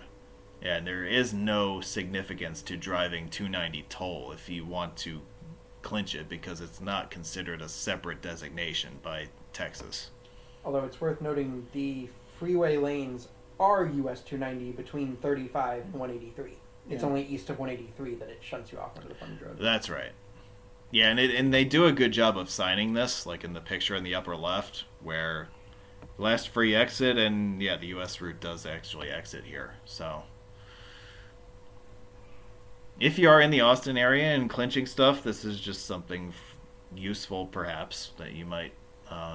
Yeah, they're continuing to do more freeway upgrades. I know one thing that I saw from my research was they were talking about the Oak Hill Parkway. That was part of that, which is supposed to be a project to meet the needs of local, regional, and state-wide, traffic needs, for safety and mobility on US 290 at State Highway 71. Okay, yeah. Yeah, because I guess there was a Y in Oak Hill, and that reached capacity, and of course, congestion gets worse as the population expands, and essentially, they need to do something. Yeah, that Y interchange it's a huge project that's under construction right now. That includes extending the 290 freeway from its west end to the split, and then also building a free-flowing interchange at the split, and building out frontage roads on 290 for a few miles west of there for future freeway upgrades. It's actually a major enough project that the last time I drove through Austin coming from the west, I actually opted to go around to the north and come in on 183 instead, so I didn't have to deal with that construction. Because that split right now is like this funky temporary, like almost like a continuous flow intersection. It's weird. Yeah, so we seamlessly transitioned onto this section of freeway. Because the project that you're talking about is at the west end of the 290 freeway. So now we're a little bit southwest of Austin, at the western extent of Ben White Boulevard. That project, as you mentioned, this was part of that whole schematic from as far back as the 60s, which called for freeway mileage along US 290 and State Highway 71 as far out as Bat Cave, and Cedar Valley along 290. So this is sort of the next step in that project of freeways gradually making their way out that way. Can we just take a moment to appreciate how fantastic of a town name Bee Cave is? There's some very interesting city names around here. Yeah, you won't find Steve there, but but yeah, it is a good name. Yeah, so there are other east-west thoroughfares in Greater Austin, but to go from east to west, as I said before, is a pain in the butt if you are not along the Ben White corridor, which is a freeway. There are no toll lanes on it as of right now. I don't know, maybe they're planning on adding some at some point, but this is really your best shot to go from east to west, and it's well south of downtown, so it doesn't really capture the downtown traffic capacity that much. It is also significant in that it is really the front entrance to Austin's airport, which I will mention here in a moment here. But before that, let's talk for a second about the 71 toll lane, which was constructed basically as a bypass of the traffic lights along the main line of 71 at the 130 interchange east of the airport. Yeah. So you can pay a toll of like $1 and you can skip a couple of traffic lights. Yeah. I did it. I know. Boo me. Boo this man! Boo! Yeah. But yeah, the Ben White Boulevard, which is State Highway 71, that was actually named for a councilman who served in Austin between 1951 and 1967. He was one of the Austin City Council's longest-serving members, and his nickname was Uncle Ben. I don't think the rice was named after him, though. No. And I think that's a fair bet. That is Yeah. not. But yeah, he was a very popular and long-serving in Austin politics. Austin's airport was founded in the 1940s as a U.S. Army airfield. And this sort of is a pattern that happens in a lot of major cities. Like, airfields are set up for war purposes, and then, the Army doesn't really have a use for them after World War II, and so they just are handed over for civilian use. And that's basically what happened here with Austin's airport, which I believe it was recently expanded, and there's another expansion in the works right now as we speak. Yeah, as far as Mr. Bergstrom. And it is badly needed. That terminal is... My flight home from there, they kept having to make announcements to keep a path clear through the main walkway of the terminal. It was that crowded. Wow. And the fascinating thing about it is that terminal, it has one terminal that serves almost everything, except Frontier has its own terminal that is a tiny little garage on the other side of the airfield with its own separate entrance. So it's kind of like those portable classrooms that they would have when the school got too big. Yeah. And it doesn't even have jet bridges or anything. It's Nice. Okay. I mean, that's what you get. That's what you pay for when you take Frontier. That's what you get when you fly Frontier. Portable classrooms. Okay. Well, maybe they'll do a good job redesigning the terminal better than in New Orleans. Well, it's not the terminal that's the issue. It's the rental car center in New Orleans was never moved. So you got to take literally a 25-minute bus ride. Yeah, the last time I flew through New Orleans was still the old terminal, and I Yeah. saw the fancy new one, and I was like, oh, that looks really cool and everything. Yeah. But they had just built the rental car. It makes no sense. No, it's ridiculous how they did that. Yeah. Also, I want to know what they're going to do with the old terminal, because it's just sitting there. Yeah, it's still there, and the old roads are barricaded off, but they haven't done anything with them. So They should have a wedding hall. No, they should turn it into a racetrack. could do that. That'd be cool. Do you guys have notes on 45? I do. Bring full ash on the 45. All right, we'll go for it. Yeah, so I have basically State Highway 45. It's a freeway loop around Austin that exists in two open segments. The official designation of State Highway 45 is such to form a complete loop around Austin, which is a distance of roughly 80 miles. One segment is in southwest Austin and runs southeast from Ranch to Market Road 1826 to Farm to Market Road 1626, and intersects the southern terminus of the Mopac. Essentially, that's the main part, and I know that between Loop 1 of the Mopac and Farm to Market Road 1626. It's a tolled freeway. Other segment is a toll road that forms a backward C shape along the boundary of Travis and Williamson counties before bending it like Beckham down along the eastern edge of the Austin metro area, where it shares its route runs concurrently with State Highway 130. So essentially, before 2002, the Central Texas Turnpike Project, State Highway 45, existed only as a short section of divided highway in southwest Austin. They added a toll road that runs east from US 183 near Cedar Park, crosses I-35, and then basically meets 130 near Pflugerville, which is south of the interchange. And then basically it's co-signed or runs concurrently with 130 to US 183, just south of the Austin Bergstrom Airport. So the north section, it runs for approximately 13 miles in the North Austin metro area. The western terminus is at US 183 in Cedar Park. For distance, the ranch, basically it runs concurrently with one of the ranch roads, with the frontage roads, and then it's also designated as State Highway 45, not tolled. And then heading east, basically it connects, intercepts the northern terminus of Loop 1. So really, Loop 1 connects 45 with the other section of 45.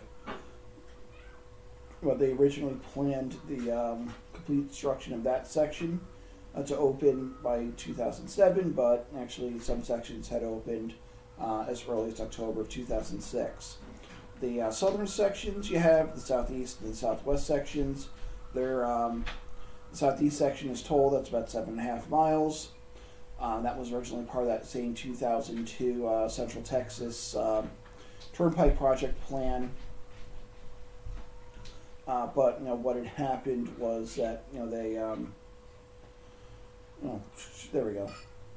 Basically wound up having become a separate project, and then that opened in 2009. The southwest section is about 3.5 miles. That's a 4-lane controlled access facility. Has a toll rate of $1, which is not enough money to give the Loch Ness Monster. Pretty pity. Yeah. I mean, so you always expect more if you get from $1. And then construction on that southwest link began in 2016 after decades of delays due to environmental legislative concerns. That southwest section of State Highway 45 is open to traffic June 1st of 2019 on that. And then the highway will still require a segment between Farm to Market Road 1626 to NI-35 to connect to the other tolled segments of State Highway 45. That's something that I was also looking, and they're talking about extending it into Hayes County, which is the county that's just southwest, so basically just south of Travis County. On that, but that's an issue where there may not be as much regional cooperation, from what I was reading, because basically the county commissioners in both Hayes and Travis counties, they're basically not. They're not communicating well when it comes to this. Basically connecting State Highway 45. So, stay tuned. But it is needed. So to put all that big picture, 45 is intended to be the loop around Austin, to give Austin a beltway. However, a huge portion of what exists today is just an overlap on 130 because 130 already exists as a bypass of Austin. So functionally, 45 serves to connect you from 35 over to 130 south of town, and then connect from 130 back to 35 or 183 north of town. Yeah. And then the southwestern leg of it is the newest portion that is really only in an interim state right now. West of Loop 1, it's not even a freeway, it's just the frontage roads for a future freeway. And then between Loop 1 and 35, it's not yet finished, but the interim section is open and tolled. Interestingly, despite 45 being planned from the beginning as a loop, it's not Loop 45, it's State Highway 45. So can we just take the loop from 1 and stick it on 45 and call it a day? That'd be too easy. Yeah. Oh, actually, it would take you pretty close to Bee Cave as well. I'd be really curious what they eventually end up doing if they do actually try to complete 45 around the west side, because both legs are, you can see how it would converge, but what's in the way is Lake Travis and all of the development around that, and there's no easy logical path through there. Yeah. So you're looking at either going way far to the west or doing just a hugely destructive routing through both some really hilly terrain and needing a new signature bridge crossing. Yeah. And I would be very surprised if anything really comes of it beyond, say, Bee Cave. Yeah. I mean, the most likely scenario, if they were going to try to complete the loop, would just to be to route it up Loop 360 at this point, because at least that's an established highway corridor. But it's very unlikely that we will see construction in the hills west of Austin at any point in the future. And when you drive the northern leg of 45, you will notice that there are stubs that are built into the last interchange there at 183. So they do know that it's planned as a future continuation of this loop highway that encircles the region. It's just a question of, is it even feasible to extend it over, Lake Travis? And there's also, all sorts of federally protected lands out that way, and it's really a minefield for road construction out that way. So I think the most likely thing to ever happen to those stubs is just future upgrades down FM 620. Yeah, because those service roads are in place, and they could take a freeway in the median at any point. Yeah. And 620 itself is a major road. It's 4 6 lanes divided, and it does cross the lake on a big bridge already. So that is, the road is there as a connector. It's just not even remotely close to a freeway. So I could see maybe some upgrades along it, but yeah. So much of 45 is overlapped with 130, and 45, if you look at it on a map, is basically a backwards C-shaped route at this point, with a little gap in it between I-35 and basically the southern terminus of the Mopac Expressway, which may or may not see the light of day in the next several years because of political and environmental squabbling. But the 130 toll road is very interesting to discuss. We have to talk about the highway that has the highest legal speed limit in the United States. South of 45, it is posted at 85 miles an hour. This section is also privately operated by... It is the State Highway 130 Concessions Company, which is a private venture. It has changed hands multiple times over the years, though, due to poor financial performance. This corridor, which was, shortlisted as a potential Trans-Texas corridor alignment, through Central Texas, it was eventually simply constructed as a toll road, as a quote-unquote relief route for I-35 through Central Austin. Opponents to the massive expansion of I-35 through downtown Austin have also advocated for the massive expansion of the 130 corridor and the 45 corridor to connect it with I-35 south of town. In fact, when you drive I-35 today and you're approaching it either from the north or from the south, you're approaching this area, you will see variable message signs that show travel time to San Antonio via 35 or via 130. It's clearly intended to be a long distance bypass for Austin. And the thing that I was surprised by when I drove this in 2022 was that numbers? Well, the exit numbers are a bit goofy, right? But the thing that I noticed was that there was a decent amount of trucks on this highway. There's not a lot of traffic on the privately operated section south of Austin, but most of that traffic is truck traffic, which I find interesting. And I think this points to something that you alluded to before, that traffic on 35 is just so bad at this point that the tolls are high, but they almost pay for themselves with the amount of time that you save going that way.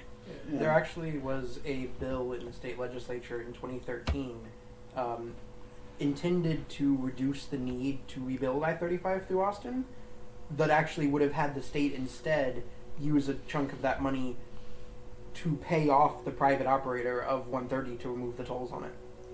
To the tune of $3 billion. Yep, $3 billion. I'm sure that's a lot of money to throw at just paying off a company and not actually getting any new infrastructure out of it. Yeah. And I think that might have backfired a bit too, because as it is, the tolls aren't that high, and there is a decent amount of traffic on the road. It's not like it's empty. So clearly people are finding it worth paying it, particularly, like you mentioned, truckers. And getting trucks out of downtown Austin should be seen as a boon to downtown Austin.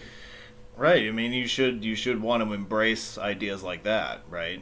And it does seem like that is a trend that's catching on here. Also, the section of 130 through the Austin metro area, as the city has started to expand and grow around it, is actually getting rather busy, to the point that, as you can see in one of these pictures, part of it is already 6 lanes, and there's been extensive construction in the last couple of years to widen more of it to 6 lanes. And amusingly, those widened busier portions still keep a speed limit of 80. I think it's isn't it 80 the whole way? It's 85 south of Austin, but I think within Austin and north of there it's 80, unless it dips to 75 at some I point. haven't driven all the way to the north end at Georgetown. I've only driven it from I-10 up to around Pflugerville. Okay. And the portion through the Austin Metro up to Pflugerville, it's all 80. Yeah. So I think it stays 80 all the way. Yeah, people drive it like it's the racetrack, that's for sure. See, the last time I was there, I took 2 rides on it with a local, and he never went above 75 the whole time. And Oh, really? And we weren't even really getting past all that much. It seemed like the majority of traffic was probably going in the 70s. Which, I mean, honestly, that's kind of how it should be, and that's been my experience a lot of places that have raised their limits to 80. Yeah. Is that most people aren't actually exceeding that. They're just staying at it or around it. And there is some research that supports that as well. That people, we have this conception that people will drive X miles an hour over the speed limit. And no, it's actually that they'll drive what speed they're comfortable with, but they might adjust it a little bit to not be too high over the speed limit. Like, when Maine raised their speed limits a few years ago from 65 to 70, they found that the actual average speed of traffic only increased by 1 or 2 miles per hour generally. Right, I know that we're also having this conversation earlier during the members-only feed about, like, the highest speeds we drove, and I was mentioning US 131 in Michigan and having to drive, like, 90, 95 miles an hour to keep up with traffic. And that was just uncomfortable for me. Yeah. But it's basically people will drive what they feel comfortable with for the road. The speed limit will factor into some people's calculation of that, but people don't see the sign and say, I'm going to drive X miles an hour over this. Except as a factor into, well, I don't feel comfortable because I might get a ticket. Yeah, so good points there. Yeah, I'm glad you brought that up. Well, you don't have to worry about high speeds on the Capital of Texas Highway because this is a highway that I'm sure it was a nice idea when they came up with it. It's a divided highway there are some interchanges here and there, like on the left here you see the interchange with Bee Cave Road, but by and large it's a divided highway with traffic signals, and you don't have to worry about going 10 miles an hour over the speed limit. At rush hour you don't have to worry about going 10 miles an hour because there are parts of this that are absolutely dreadful. And I'll show you a picture to demonstrate what I mean by that in a moment here. This has been a dotted line on a map in terms of freeway upgrades for many years, going back to the 1980 master plan. As of this point, those freeway upgrades have not taken place. There does continue to be a contingent of planning and the populace in general that does recognize the need for this to be something more than a divided highway at some point. However, the political and the will of the voting populace in general has prevented that from taking place. This is one of the more scenic drives in the immediate Austin suburbs and the city limit of Austin. Located just to the west of downtown, you are treated to views of the skyline like the one in the upper right every once in a while. Scenic is, of course, subjective, though, for people from some parts of the country. Oh, sure. Yeah, but I feel like for Austin, by Austin standards, this is pretty scenic. It is, yeah. Yeah. The signature bridge on the Capital of Texas Highway across the Colorado River is the Pennybacker Bridge, which you see posted here, which allows us to transition seamlessly into the Bridges of the Colorado River segment of the program. Yeah, as you can see, traffic ain't moving very fast. This was like in the middle of rush hour on a weekday morning. Keep on wanting to call it the Pennybacker Bridge, but that's in Philadelphia, I believe. That's right. Yep. The Pennybacker Bridge is, I would say, it's definitely the most impressive bridge in Austin. From an engineering and architectural standpoint, carrying the Capital of Texas Highway over the Colorado River. It's built of weathering steel, and it's a beautiful arch bridge. Reminds me of the Twin Bridges on the Northway. Interestingly, do you know who it is named after? Pennybacker? I do not. Percy B. Pennybacker. He was, I think, was a Texas DOT engineer. He was. He was a pioneer in welded structures. Okay. So they named a bridge after a pioneering bridge engineer, which I find is really cool. It is. It's always refreshing that it's not a politician or something. Yeah, right. Because engineers don't get bridges named after them that often. Let's be real. Nope. No, they do not. So it actually opened on December 3rd in 1982, and its total length is 1,150 feet. Looks pretty damn good for its age. Yeah. Yeah. A couple of things about that is that there is a hiking trail where you can go and get some great views from basically above of the Pennybacker Bridge, like that one. Yeah, this picture was taken from the popular scenic overlook on the north side of the bridge. It's about a 0.8 of a mile hike each way. It's definitely worth the hike up here. Get your steps in.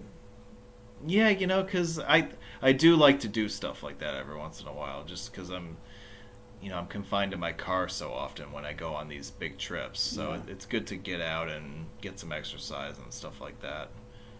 So this is an easy one that just about anybody can do. If you're looking for a nice simple hike to a pretty nice view when you get to the top. Yep. And you get to wave below at all the traffic. Go, Hey, you guys are going to work and I'm on vacation, so.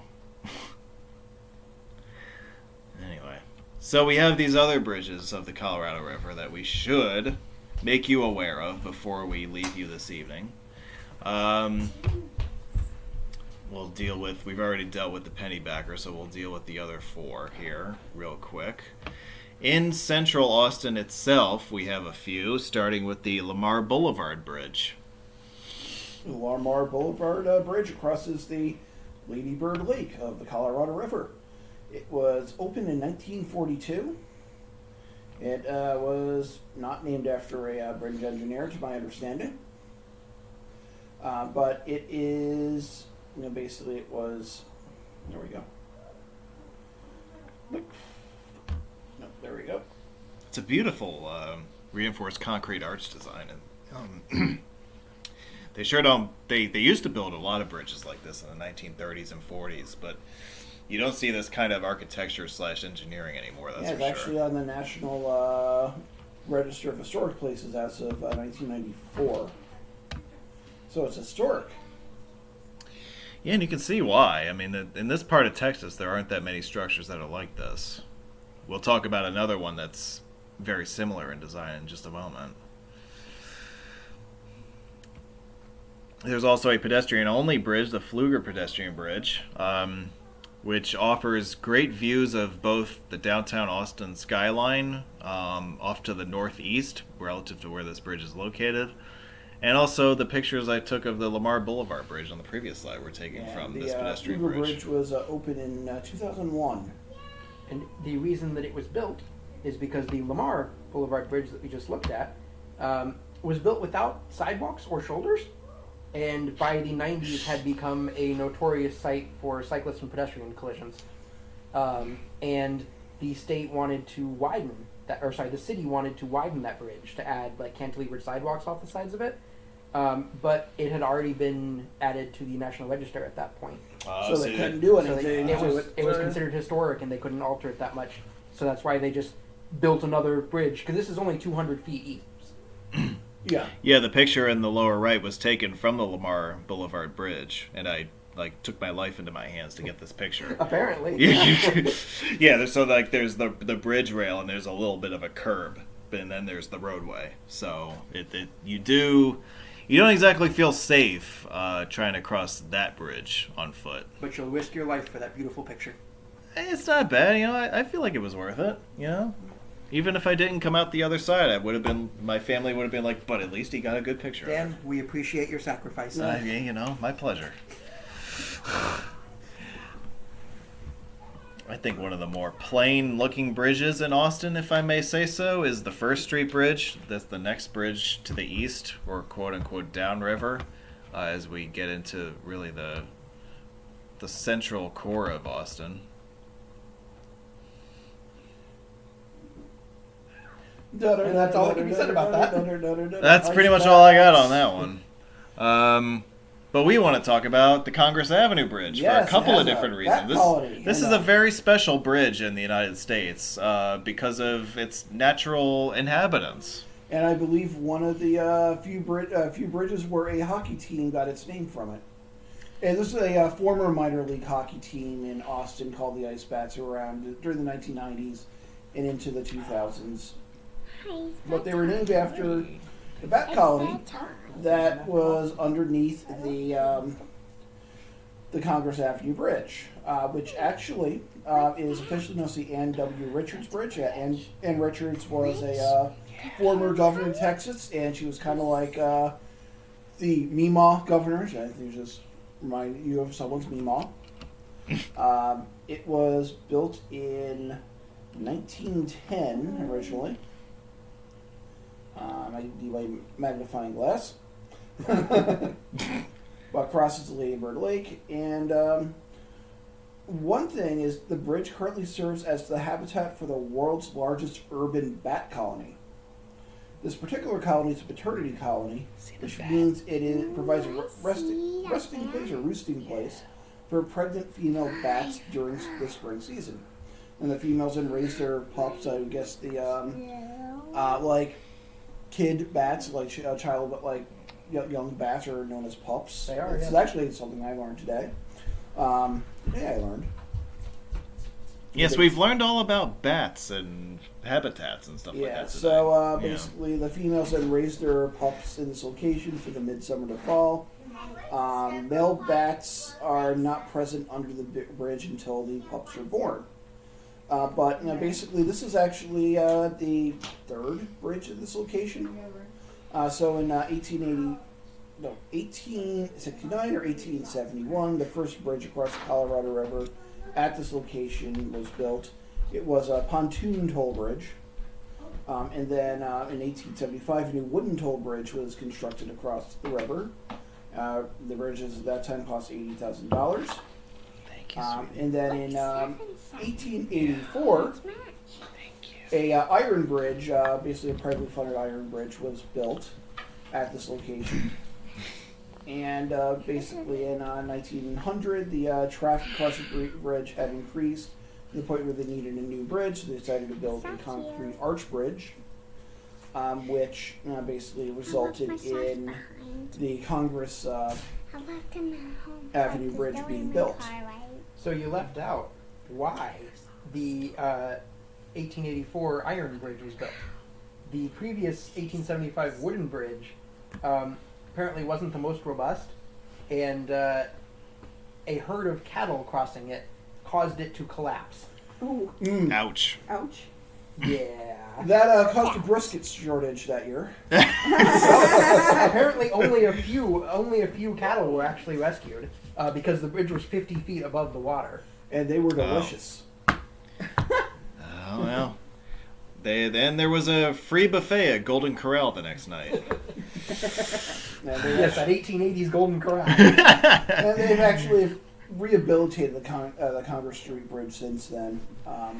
In 1980, it was rehabilitated. And then in 2006, they named it after Ann W. Richards, basically,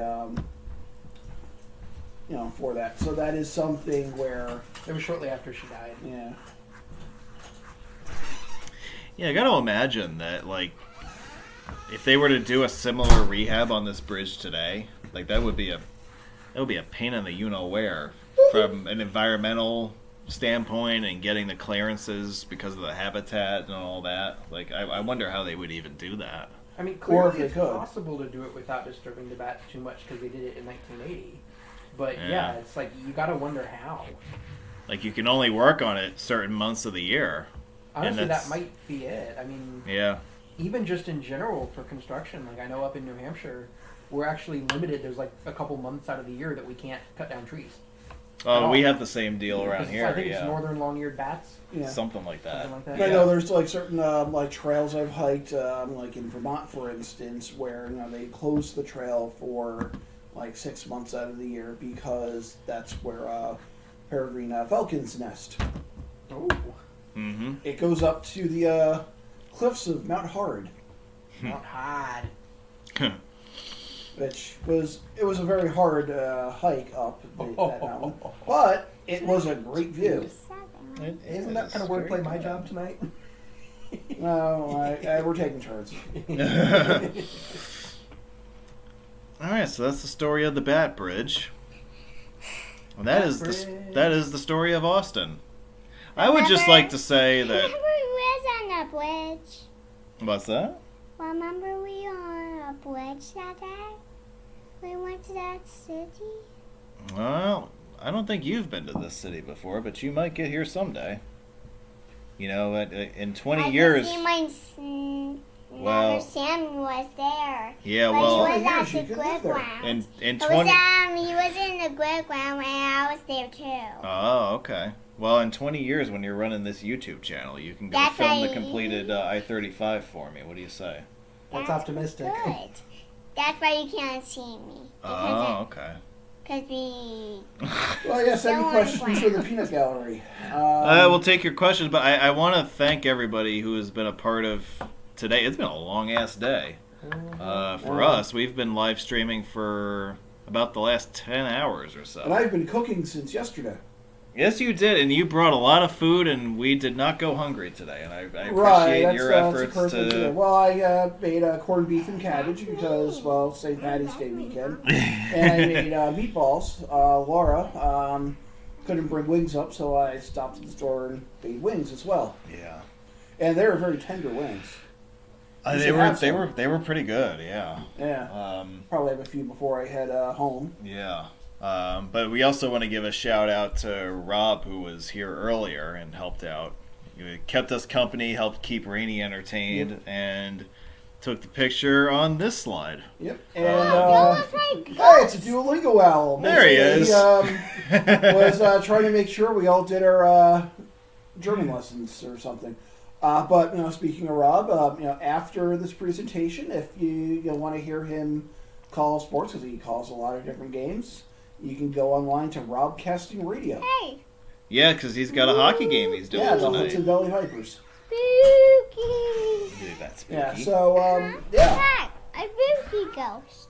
Yeah, So he's a little definitely- spooky, So definitely isn't he? check out Rob's work, especially if you like listening to But he has a round sports on the head. radio.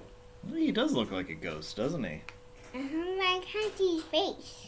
Well, he's very angry. I look really angry too. That's an angry picture of me.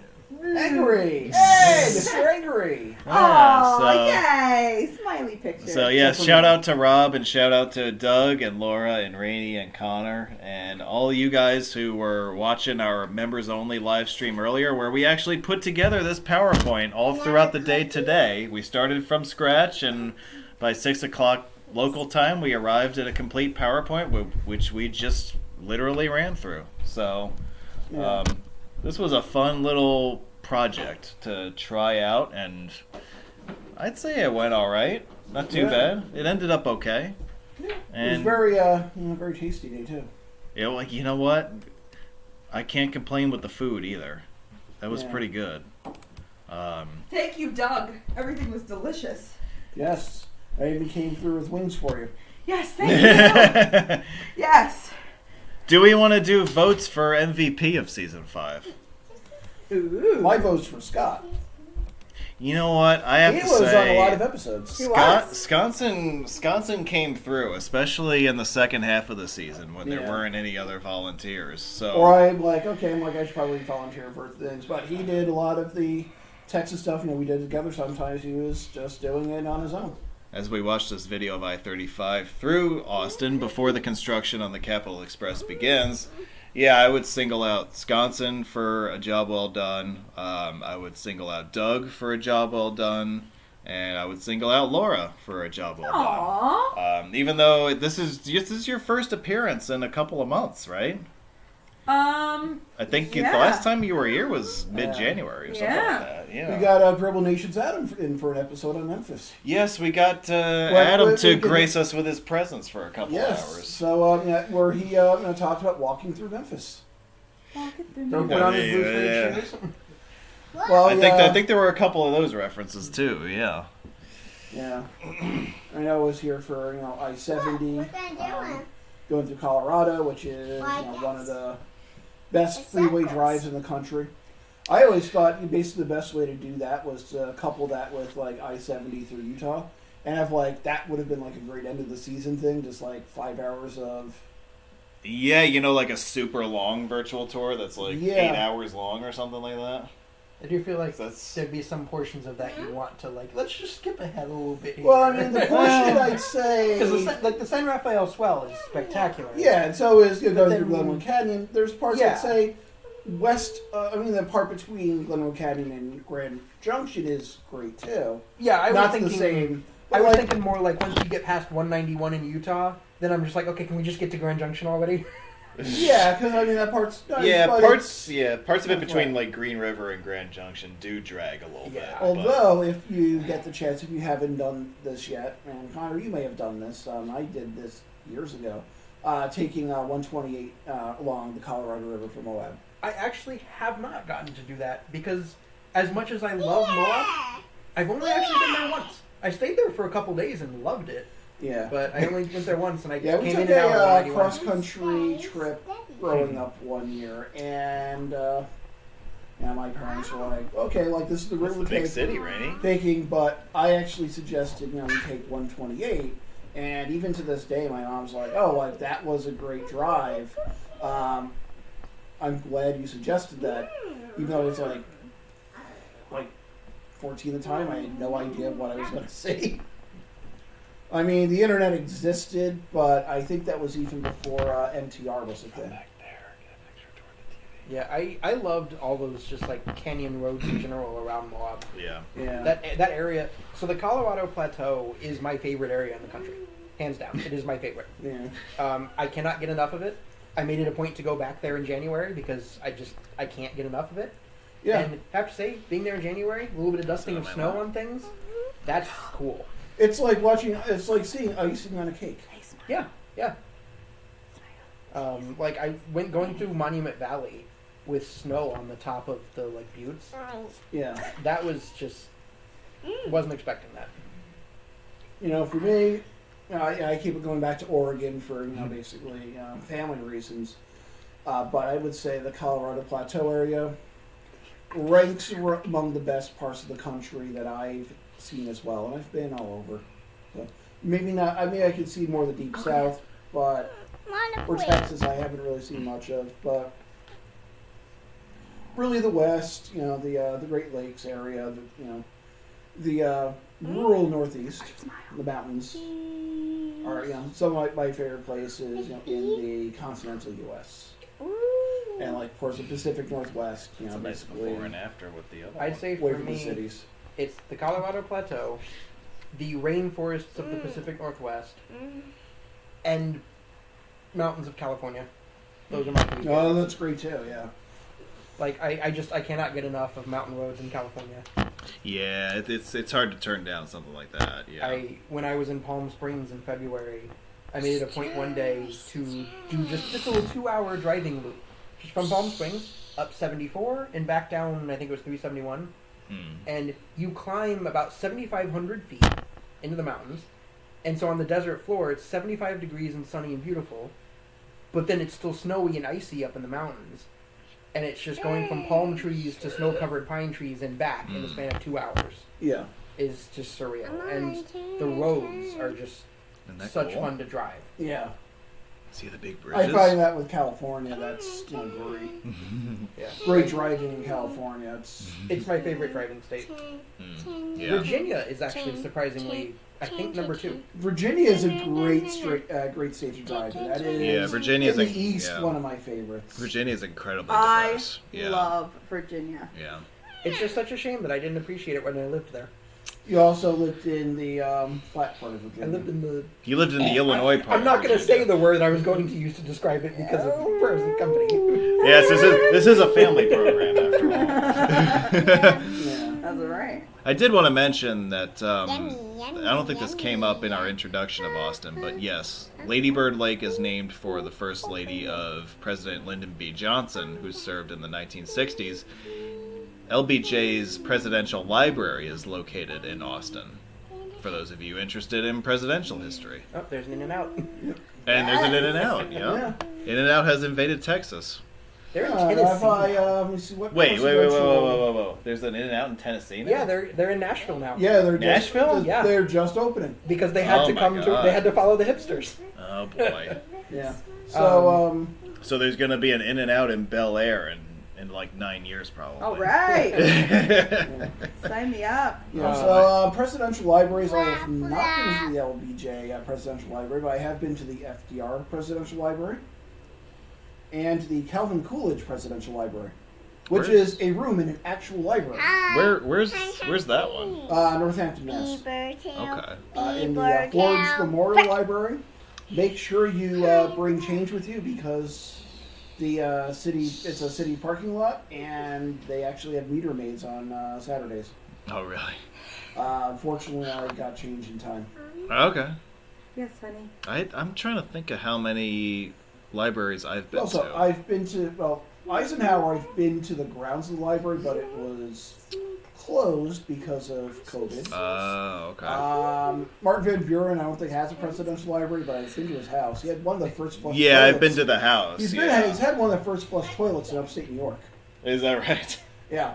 I've been to Chester A. Arthur's birthplace. Where else have I been? What about Chester Z. Arthur? No. My old car was named after Chester A. Arthur, called the Chester A. Honda. My twin brother preferred I call it the Chet RV.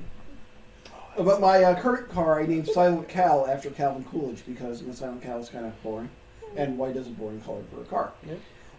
Let's see who else. Been at Theodore Roosevelt's home.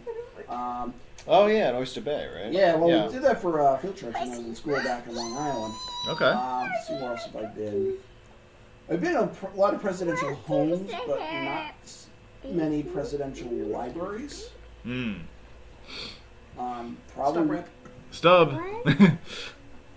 There's a lot of the interchanges around Austin that they've only built out direct ramps for certain movements at this point. Yeah. And they just, because that's just a Texas thing in general, of like, oh, we'll only build these direct connectors for now, and everybody else can use the frontage roads. But and they'll just gradually add them in. But it's smart to do that because you Yeah. leave the space for the flyovers in the Exactly. future. No, Yeah. I like that approach. Yeah.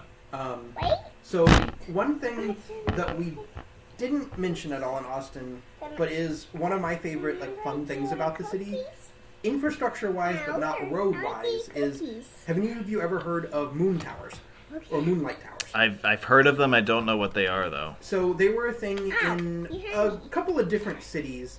I think starting in the late 1800s into the early 1900s. That it's basically a high mast light like you'll see in like a freeway interchange, but just in the middle of the city, intended to provide street lighting on like a macro level. Just like a huge light tower. So basically like Okay. a big 200-foot high tower with giant lights on it that illuminates the whole neighborhood of the Huh. city. Wow. That sounds cool. And Austin is the only city that has kept theirs. I think they only have about half of them now, but it's still like 20 of them that are still there and they still work. And they've become a landmark at this point and are actually sometimes used as a symbol of the city. Wow. Yeah. They're really weird to see because these days you see that kind of a structure and your first thought is like, oh, is that like a cell tower or something? Yeah, something along those And no, lines. it's Yeah. just lights. But it's like a huge floodlight or something along those Yeah. lines. Yeah. Wow. Yeah. Like that's looking up one of them. Oh wow. Yeah. That's cool. I found out about them a while ago through a Tom Scott video. Okay. Yeah, there are 15 remaining in Austin, 6 of which are in their original locations. Okay. And they were put up starting in 1895. Wow. Okay. So I guess that Austin's the only city that ever did anything like that. Like it must have been some sort of like an experimental thing of some sort. There were other places that did them, but most places they put up a couple of them and then found out that it's better to just put up individual streetlights and took them like towers down. Yeah. Austin is the only place that they actually really took off and stuck around. It's interesting to think that there were different hypotheses about how to best light neighborhoods. On the macro level and then on the smaller individual lighting level, Other notable places that had them were Detroit, Minneapolis, New Orleans, San Jose, and Wabash, Indiana. I never would have guessed New Orleans would have had them, but okay. New Orleans actually built them in the 1880s, and they were actual like big towers. Oh wow! Like Okay. a lighthouse. Oh, so that show me that picture again. That looks like it's right on the That's wharf on the riverfront, there yeah. with the steamboats and all that. Yep. Wow. Okay. And then See, I did not know that. Okay. There's a picture of one in front of Detroit City Hall. Wow. Jeez. We're now on the Mopac Expressway southbound, and we're going through the 183 stack. As we go through the north side and head towards downtown Austin. Downtown. Yeah, that's a pretty interesting piece of history there. I meant to actually bring it up earlier to maybe include on a slide. I just forgot all about it. No, but I'm glad you mentioned it now because that's a very interesting piece of the evolution of street lighting. Yeah. I'm betting we didn't notice them, but they've been visible in the background of at least some part of See, I probably never would have picked up on that because I would have just assumed that they were TV towers or something like that, Or with how much high mast lighting TxDOT puts along freeways. Yeah. You might just think that's a freeway in the distance. Yeah, so it is interesting that the modern high mast lighting that we see is sort of a middle ground between what you're describing and what you see, for instance, on this highway here, where you have your standard street lighting. And there clearly is a resemblance. That's one of the Austin towers. Yeah, I mean, that looks like a supersized mast light. It basically is. Yeah. But it's it's interesting too because they use a soft enough light that it's not like everybody has to keep their blinds It's not closed. like the sun or something like that, yeah. Yep. It was intended to simulate a full moon at all times. That was the light level they were going for. Yeah, and the full moon is pretty bright.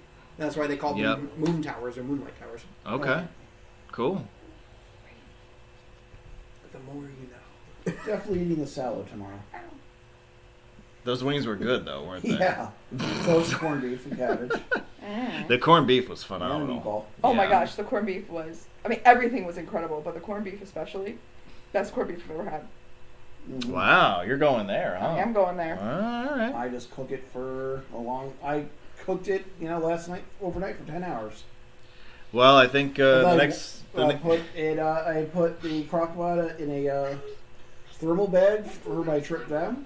Takes about 2 hours to drive down from where I live. And then I had it just in the warmer all afternoon. Yummy. Well, I think every time you come down here, you're going to have to bring some corned beef with you. No. Well, fine then. I figured because we were here all day, it was a nice... Yes. Meal to have. Indeed. So you filmed this in February of 22, right? That is correct. So speaking of crockpot meals, when we were at... Which first service area were we at earlier? We were at Joyce Kilmer, but we were also at another one. You went to the Shake Shack. We went to the Shake Shack. Woo! But Fancy! the first service area where we stopped, which was the first one that you could stop at because... On the Turnpike? Yeah, so we found James Fenimore Cooper. Whichever one is just north of the bridge, right? Well, no, the one that's just north of the bridge, Fenwick, that one's closed right now. Why is it closed? Is New Jersey rebuilding theirs? Yeah. Oh, I didn't know that. And so, okay. I thought those were already pretty new. No, some of them are pretty ancient. Oh. Yeah, they are addressing some of the more deficient ones. I mean, I finally got tired of the city traffic and everything and became one of those people that just 84 to 81 whenever I need to go south. Yeah, right. Not that anymore. Yeah, I avoid the cities where I can. I mean, I usually take 88 to 81, but then again, I live... That's, 84. Well, if I look like Google Maps, let's say if I were even go like Baltimore, they suggest I take Yeah, I know. the throughway to 84 to 81 to 83. Yeah. Yeah. Anyway, so Which I'm fine with, actually. It actually is a little faster, but I like 88 for other reasons. yeah, when I can go through Pennsylvania, I do, but because of where I am in Maryland, it's so much longer. Oh, see, I'm just so torn because I hate Pennsylvania with a fiery passion. It is my least favorite state to drive in. You are just not interested in pursuing your happiness. No, I am not. No Going to happiness, Pennsylvania Dakota. is the opposite of pursuing my happiness. It is my least favorite state to drive in. It is a very ironic motto, considering Yeah. how many of us can't stand it. Yeah. Anyway, when we were at the James Fenimore Cooper service Sorry, area. Mark. There was this large family, and they gathered at the picnic tables outside with like a ton of crock pots, and I was so jelly. Wait, they had a picnic Yes! with crock pots Yes! at a turnpike service? Yes!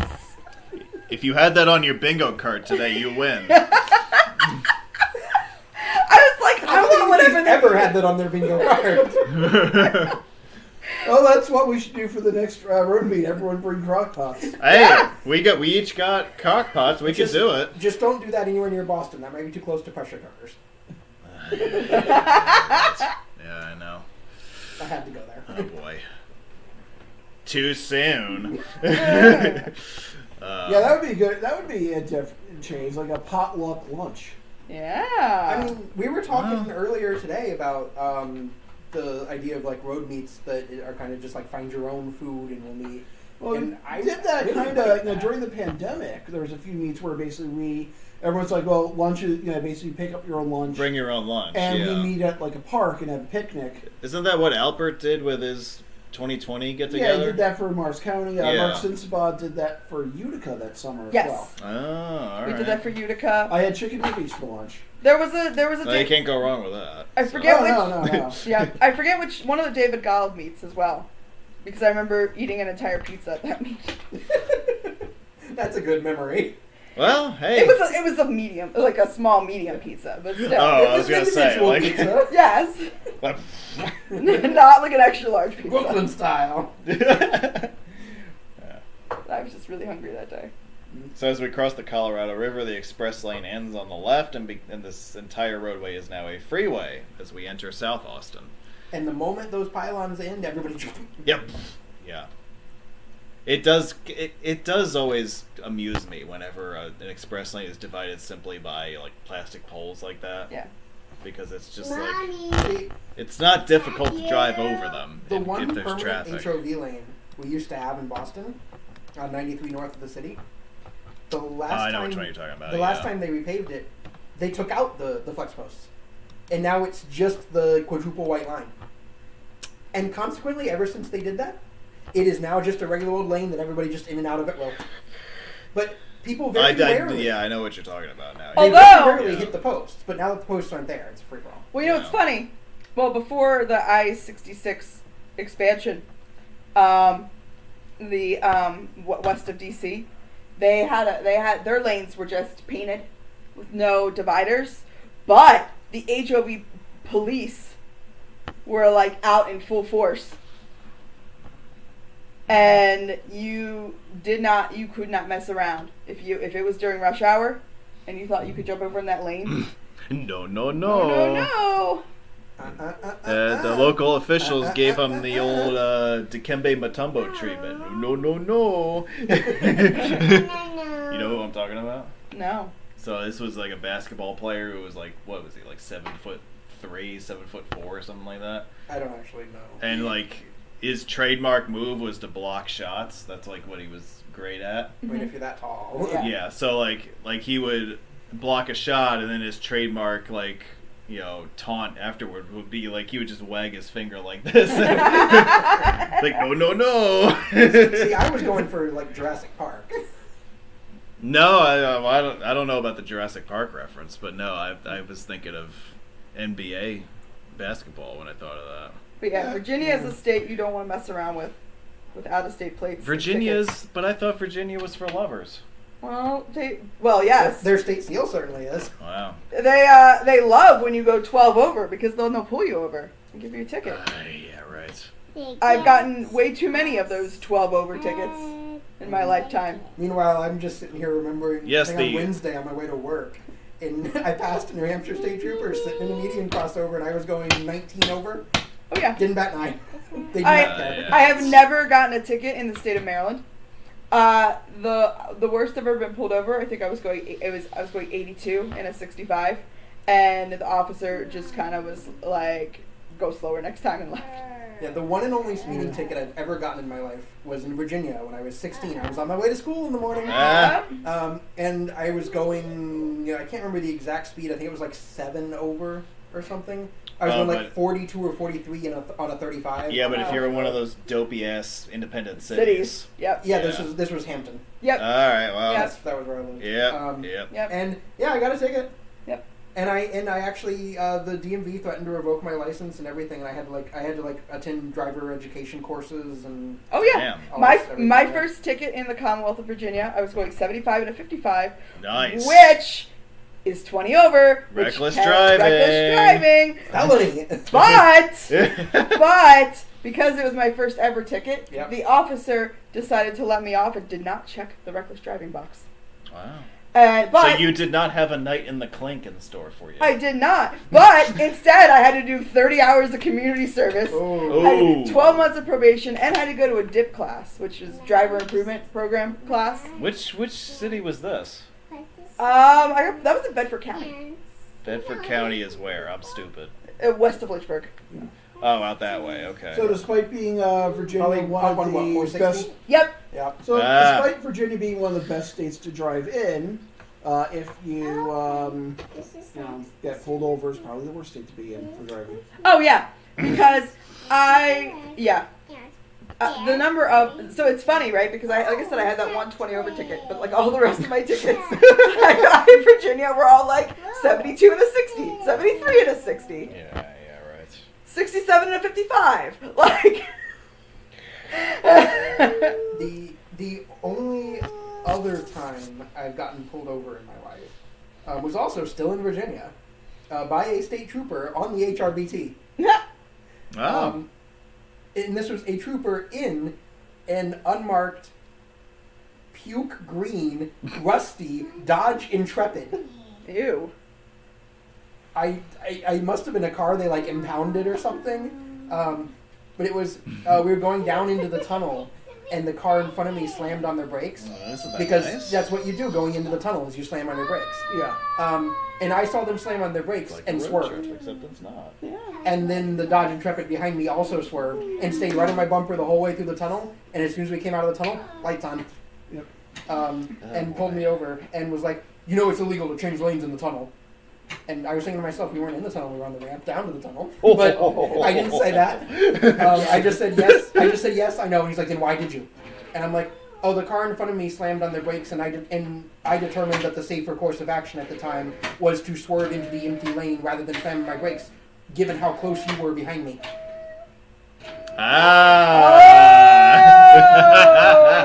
Oh.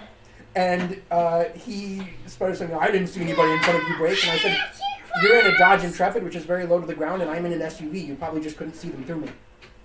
And at that point, Buffering. He stammered something, just muttered something incomprehensible, and then told me to have a nice day.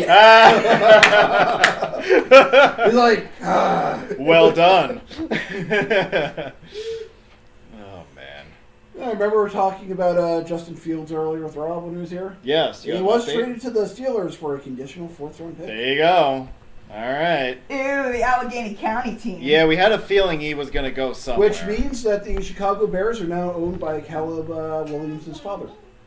So Chicago got rid of him and they got what back? A 4th rounder? 4th round pick. Wow. Conditional. Well, that's why Chicago couldn't get rid of him, because No one wanted him. nobody wanted him. That's So all what they're willing to give happens up. is he was dealt for a 2025 6th round pick, which can go to a 4th round pick based on playtime. Oh, so it's a conditional pick. So it could be even worse, especially So- since they also have Russell Wilson. So the baseline is a 6th rounder Yeah. in 25. So it's not even a pick this year. Yeah. Wow. So they basically just gave them away for free, Peanuts, yeah. more or less. Wow. Should have brought peanuts with me.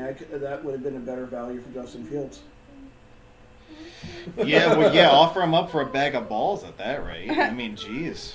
I mean, my corned beef must at least been like a mid-second round pick. Oh, you know who the Ravens signed? Who? You didn't hear who they signed this week as free agency started? I think I did, but tell me again. Derrick Henry. Oh, right, because Mike and I were discussing this. We signed Derrick Henry, but we lost somebody else to the Steelers. And we were like, oh, God. Oh, God. That sounds about right, yeah. And we were like, which is better and which is worse? Well, anyway, what I'm getting at is there is a nice Derrick Henry jersey in my closet that I'd like to give you. Oh, really? Yeah. Oh, well, thank So, you. you know, because I got no use for it anymore, so. Oh, because he's a Titan. Well, He's he a was. turncoat. He was, but now he's Judas because he went to our biggest rival. But I'm in the habit of giving away my jerseys recently. I gave Jeff Taylor my A.J. Brown jersey. I'll have a Titans jersey. Well, That'll be my first official jersey, period. I've never had Well, an this is official why NFL jersey. like buying, Oh, let's it might say, have been a hockey bootleg. jersey, I will not buy one with a player's name on it. Well, that's probably why, right? Because of the Well, it also association costs more with money. other teams and what? It also costs more money. Well, yeah, but I mean that doesn't really matter. If you're buying a jersey, then it's going to cost Well, you I do money have anyway. a But, Hey, Bills Rainey, don't touch the jersey. TV. For CJ Spiller, but it was also on clearance. What's in Cinderella's But yeah, car? other than that, I didn't do that because I can just imagine like with the Islanders, just for go instance. down. So after that snake John Tavares signed with the Leafs, basically the team actually offered to like swap out the nameplate of the backs of the John Tavares jerseys with Butch Goring, who actually his jersey number is now retired, same number 91. Okay. So, cool story. He had a very cool helmet, by the way. Ooh. So, cool story. I actually am all for the players' name shirts / jerseys because Rainey and I had a really good time watching the AFC Championship because she got to see her player and get excited because she was wearing number 8, and every time she saw Lamar on screen, she was like, "There's number 8." yeah. And I was wearing Justin Tucker, number 9. Oh, that's right. Yeah. You don't see him as much, but he's our kicker. So Well, every time- when he is on the field, he always does well. Yes, he does. So, yeah. But yeah, so Well, and I don't know. You got to see Taylor Swift on the field, although it wasn't because your team won. no. But anyway, I will not bring up that subject any further. We will just move on to the next video. So you've seen The Eras Tour is now on Disney Plus. That's exciting. That's right. Yeah. So now I can watch it a million times. Have you? I should even watch it. You haven't watched it yet, have you? I have not. I saw it in the But theater. why would I? Oh, you did? I did, Was this recently or? like in October. I don't remember this at all. Yeah, they released the Eras Tour in theaters, and then Not on the table, honey. now they have it on Disney Plus, which doesn't surprise me because the timing wise, because even though she's still doing her world tour, she's coming out with a new album next month, so I'm Oh, sure yeah, she's right. gonna switch up. Time. She's a genius. I don't know. She must not sleep. Travis Kelce is her new co-writer, Yeah. or what? I don't know. Like, just throwing that out there.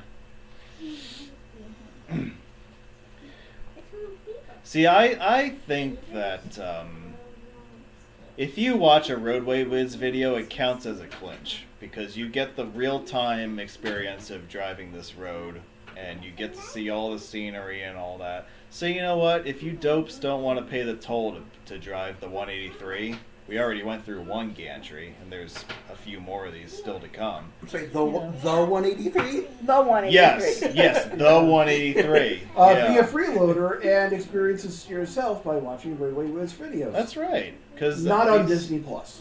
No, we have not been picked up by Disney Plus yet. We are working on that. Dan just paid $1.13 for you guys. Cha-ching! Or actually, did you have a tech stack for this? What the hell was the deal with this trip? I think it was a text tag. Yeah. Woo. Because there have been times when I've had rental cars, and I just, for whatever reason, I forgot to bring a transponder, so I ended up paying the pay-by-mail rate. But I think this time was a Texas Tag trip. Yeah, that is the downside to the sticker ones, is it's much harder to bring them with you. Yeah. Yeah. So. That's what I always do. Like, when I fly to California, I always just bring my fast track. Yeah. Yep. Yeah, so, you know, I did all the heavy lifting, and I paid the money to the Central Texas Regional Mobility Authority so that you don't have to. That's you know? right. So you can just enjoy this nice drive. All of the videos from Austin, as I said, they were filmed in February of 2022, and they were uploaded. I don't remember when they were uploaded, but everything from Austin has been on the channel for a while at this point. So we just didn't do this webinar for 2 years. That's all. The webinar was actually, like, I got the idea of doing the whole, like, create a webinar on the same day, like, 2 years ago.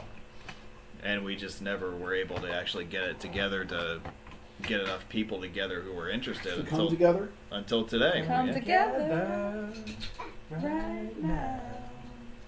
Boggy Creek.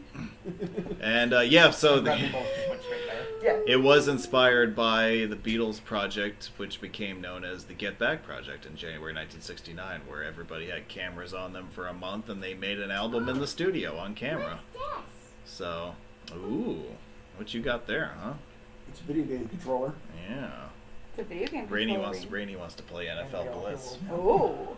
And that's a fun thing about the hobby. We can, basically experience and try out new things to see if they work, or basically if they should go to the dustbin of history. Yeah, so this morning, that was the members only live stream that we did for 8 hours earlier today. We started with a blank PowerPoint slide, and we ended up with the 70 slide PowerPoint by 6 o'clock that we gave you guys in the regular We were episode. done by like around 4:30 or so, actually. I was actually impressed that we finished up relatively early. You know? I took a walk. It's a beautiful day. I know, If it I is- wasn't it's here, I lovely, would have yeah. taken a hike. Well, you can Take always a still hike. you can always still take a hike, but I won't be able to see much this early. And the rest of us were pulling Rainey around in the wagon. yeah, well, we had a little bit of time to kill, and it was good to get outside for a little while. The weather so, is beautiful. Yeah, Rainey- it's been like this all this week up this way. Yeah. Yeah, I was commenting earlier. I'm already seeing buds on the trees, Yeah. and that's not typical for It's here. early this year. Yeah, very early. Yeah, this past week was our first. Ooh, $1.30. A little Cha-ching. later, we could play with it. Okay. This was our first week of like work resuming in full with my project down in Putnam County. So Yeah, a couple. we're weeks- slowly yeah. coming out of the doldrums of winter here. You know what? They were actually working today, Yeah. but I didn't find out until like 2 o'clock yesterday, and I'm like, I got stuff planned already. Sorry, but A couple of weekends ago, I was out down in Harriman hiking with our friend, the curator and webmaster of AARoads.net. Hey, And who I was is hearing Spring Peepers. Hey, who is that dope? I think he's in the live chat right now. Well, I thought I saw him lurking around there once or twice. It's disappointing he couldn't be here to help us. He could have, like, cursed out all the toll roads that we were putting Right. together on the PowerPoint. Well, he can, he can wait for like the Dallas Fort Worth series, Oh, that'll be a bear. but But not Bear that's- County. Well, Not Bear County. We have covered Bear County already this winter. right. What you doing, Rainey? You being a goofball? Oh, okay. I Well, try to get my face. yeah, well, you are good at that. But where's my face? Well, I don't know. I ain't telling you how to do it either. Oh, ho, ho, ho, ho, ho. Green Giant. Okay, Santa. That's my sarcastic laugh, which sounds a lot like a Santa laugh, I know. Or the Green Giant laugh. Ho, ho, ho. The Jolly Green Giant? Yeah. See, I don't even remember that. Well, I don't either. If you take I-90 through Minnesota and stop in Blue Earth, you will see the Jolly Green Giant statue. Which I might actually do in July. But, okay. I'm so sorry. It's right down the road from the Span Museum. That's in Minnesota also? Austin, Okay. Minnesota. And these are both off of I-90? Yeah. Well, I gotta stop in at the Spam Museum. They should have called Oh, it yeah. the new spam. I did not stop at the Spam Museum, but my brother actually stopped at the Spam Museum. Oh boy. And then he stopped in Rhinelander, Wisconsin, and saw the hodag. Excuse you? What? The hodag. It's some like mythological beast, and ever since then, he's like, Doug, he's like, you should go to Rhinelander and see the hodag. He's like, hodag, hodag. This is a family program. We need to be careful. Well, I am talking about my family. I am talking about my family. So. But no, I have not seen the hodag. Yeah. But I have seen the Jolly Green Giant. Alright, well. Well, if you go to New Ulm, Minnesota, you'll see the Herman the German monument.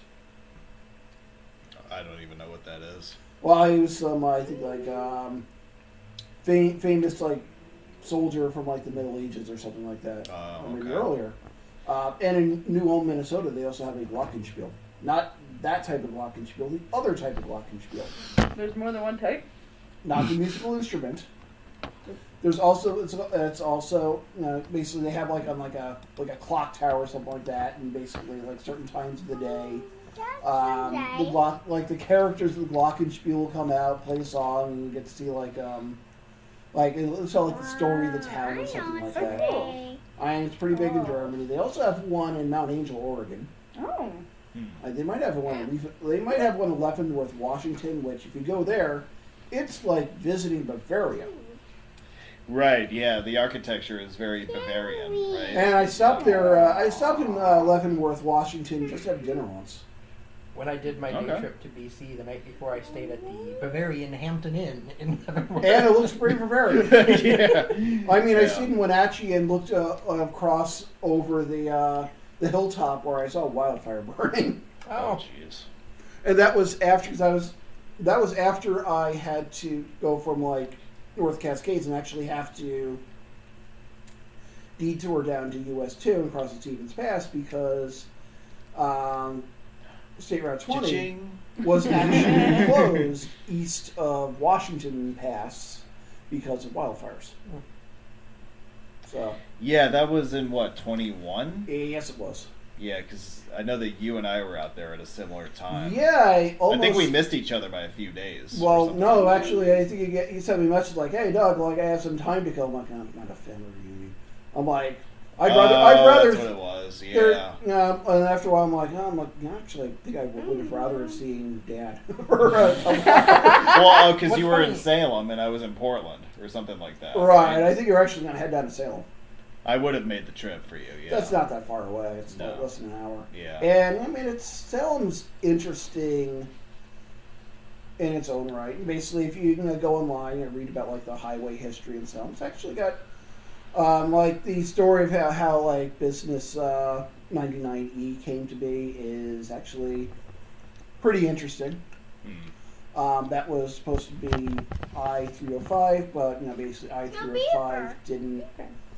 No bit over here and no bit over here. Never came to be. They're supposed to build more bridges over the Willamette in Salem.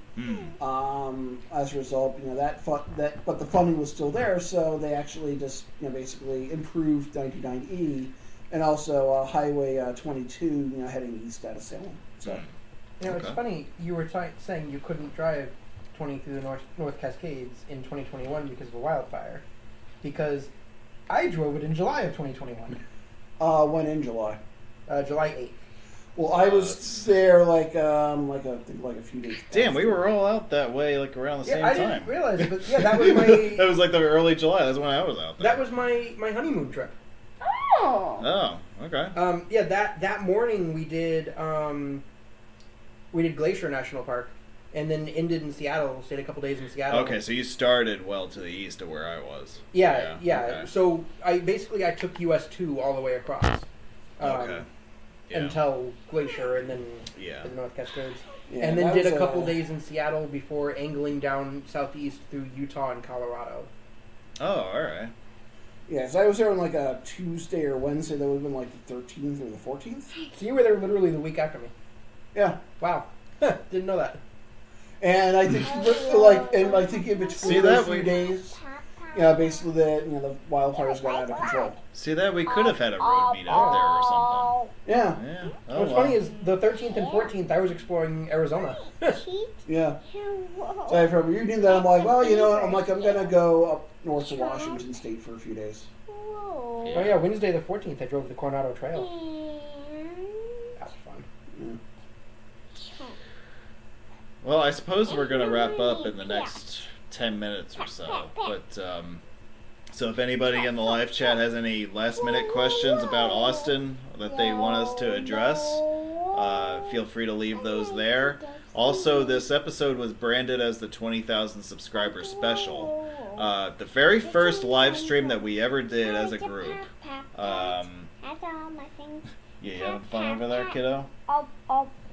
Yeah. And whoa. We're having a little discussion here with our 5-year-old panelist here. We welcome people of all ages. We do, and you know what? I'd rather listen to her than some people. You know, I'm not going to say any more than that, but it's amazing, right? Because we're ending our 5th season. She's about to turn 5. yeah. And she has been here since the beginning. I think that she was an infant when we did our first ever show. Yeah. Yeah. And I don't think I could make that because I think, in Oregon.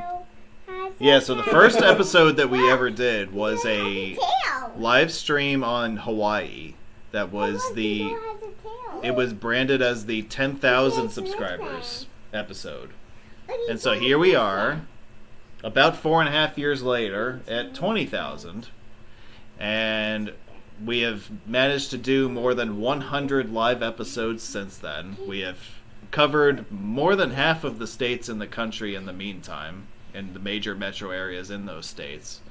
And I would like to thank all of the people who have been a part of the first 5 winters of programs and all the episodes that we've done in the meantime. Yeah, and we've been through a lot together. We basically we were your entertainment during COVID, apparently. Well, yeah, that's really how this took off, I think. It certainly, I didn't plan it that way, but finding a way for us to be entertained during that period of our lives was very important. It was a weird time. It was a weird time, but you know what? We got through it and we made it work. Yeah. And we leaned on each other and we made the most of it. And I'm very grateful for having had the opportunity to do that, and seeing how it worked during then means that, we can continue to do these programs every once in a while. So, Oh look, 35's backed up. you don't say. Sucks to be them. Yeah. See ya, suckers. I'll tell you later, wouldn't want to be you. Also, you just passed one of my favorite Texas signs. State law, obey warning signs. Yeah, I'm sure that's followed and enforced. Ooh, look at this interchange. Yeah, this is one of the many 5-level interchanges in Austin. This one's a beauty too. That's why I always love when people are like, "Oh my God, the high 5 is so amazing. It's 5 levels." I'm like, so is like every other interchange in the state at this point. Like, go to Austin and you'll see like 4 of them. Like. I mean, even like within Dallas, there are a dime a dozen. These Oh yeah. Houston's got a ton of them. Even El Paso has a few now. Yeah, it's pretty wild. But yeah, so as we pass the 20,000 subscriber mark, I just want to thank everybody who has been a part of my cast of characters over the last few years. A big thank you to all the subscribers out there. A big thank you to all the people who have been in the live chat over the last few years. It has been great having you along for the ride. We could not have done all of this without you. So, thank you. Thank you, Dan. And I also would say stay tuned, and basically you might see some more surprises down the road. Yeah. Thank you, Dan. Because you know what I hear is that the top job that all the kids want these days is to be a YouTube star. Well, I'm starting them young. That's the key. You got to get them while they're young, right?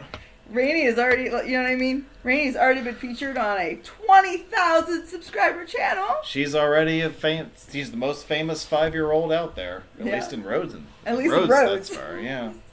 I will leave you with this video of. Yeah, there's the big city, Rainey. I will leave you with this view of Congress Avenue as we head into downtown Austin as we say a few final words, and we'll go around the room if you like. I don't know. Yeah, let's do that. Go ahead. First thing I would like to say is nobody tell Jim that your hood is visible there. Who? Freeway Jim. Well, you know what? There are certain people who can kiss my backside, and he's one of them. So let's just move on to the next thing. That's why I figured that was okay to say. Yeah, you're good. I'm glad you guys. You should see. appreciate it. Well, if he's really upset about this, you should see my GoPro footage with the 4K. You know. Anyway.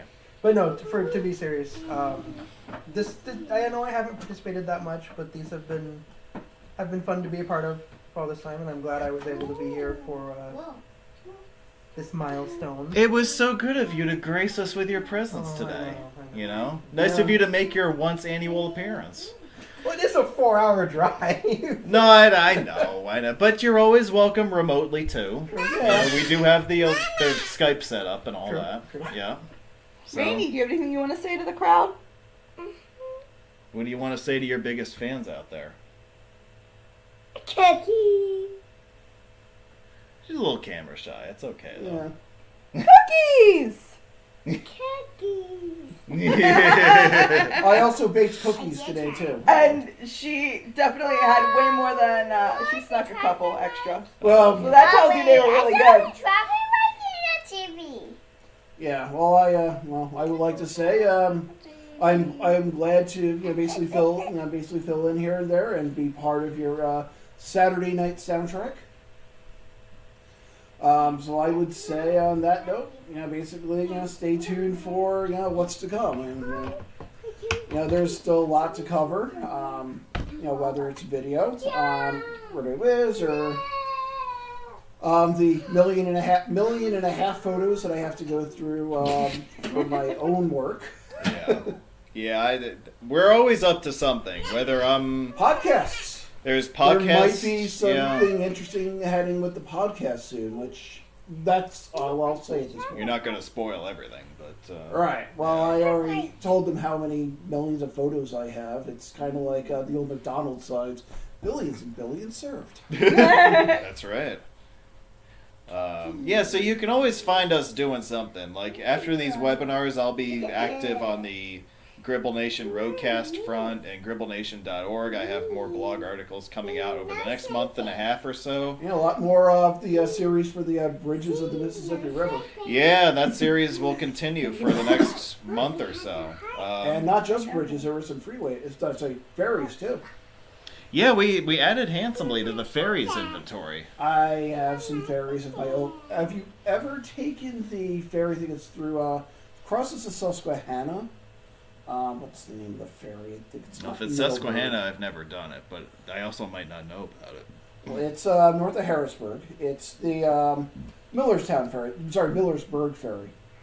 Okay. And it crosses, the Susquehanna, basically from downtown Millersburg, goes to a campsite right on the west bank, which you can access from US 15, and it's like a really old school ferry. I think it's been running since the 18th century.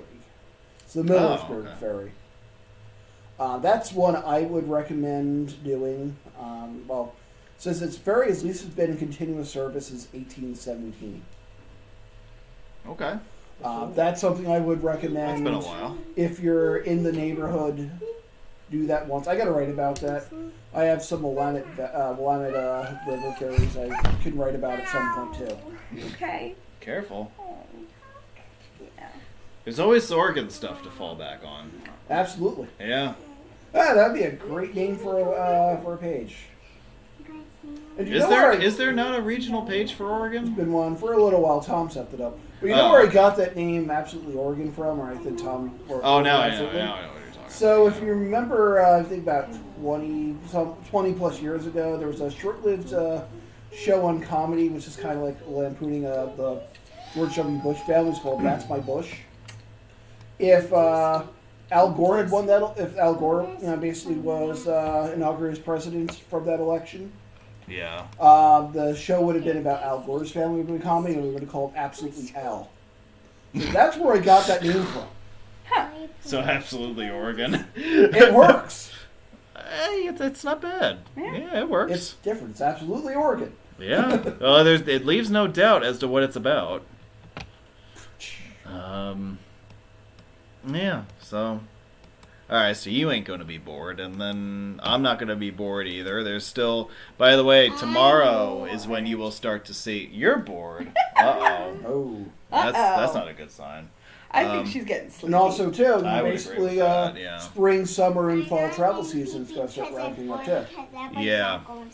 Yeah, so there will be a new 4K video series coming out on my channel starting as early as tomorrow. So channel members will actually get to see the vast majority of the series. There's over 120 files that are part of that. And channel members will get to see the vast majority of it starting tomorrow. And the rest of you will get to see it roll out gradually over the next month. And I'm really excited to bring GoPro style footage to the channel for the first time. I know you're a little occupied right now, but Brady's trying to show. would you like to say anything before we sign off? I would. Before we go, I there's would a say- question from someone in the chat. You 11 Uprising. How do you record your highway videos? I wave a magic wand and they magically appear on YouTube. Obviously. No, seriously. So I've been using the same camera model since 2010, which is kind of remarkable in that the visual presentation has not changed at all. I don't even think you can find this camera model online. I would tell you the name of it, but I don't even think it's worth it because I would not encourage you to use it at this point because it's just been I think it's been out of production for several years now. The camera that I recorded all the 4K files on, that's something that's a lot more contemporary that I would recommend you go that route instead, and that would be a GoPro Hero 11. I think they recently came out with the Hero 12. I don't know how much better that new model is. It's going to cost you a lot more money. My friend Jason, who is the webmaster of 504 Road Trips, he films on a Hero 11. Yeah. And so that's what he uses. And when you go to his channel, you see the kind of result that you get with that kind of camera. So that's the camera that I invested in. And that's what I'll be using, at least for the 4K stuff in more urban settings. So Yeah. As for my final words for this season, thank you so much, Dan, for this amazing opportunity. I know I haven't been on as many episodes because I've been a little preoccupied with my, teaching my courses, but I'm thankful that I was able to come back for the season finale. And we had to have you back for the last one. So I'm glad you could make the trip. Me too. It was so nice to see you. And Rainy. Yeah, our future webmaster here. Yeah, it's been great. It's been great having y'all, and it's been great having everybody along for the ride these last few months and the last few years. So we've certainly accomplished a lot together, and whatever the future holds, I just want people to know that it's been a lot of fun, and y'all have been great companions in this journey as we've expanded this channel into the live realm with more educational programming, I would say. So we shall see what the future holds, but in the meantime, yeah, he looks grumpy, doesn't he? That's right. I think we're gonna leave it here. Guys, thank you. Thank you again for being a part of today. A long day for all of you, so get some rest. Yep. Well, We won't have to do another one of these for a little while. yeah. But that's all I got. Thank you all in the chat for being a part of this. It's been a lot of fun hosting these for you guys. And as a parting thought, I'd like to say thank you on behalf of the group and ourselves. I hope we pass the audition.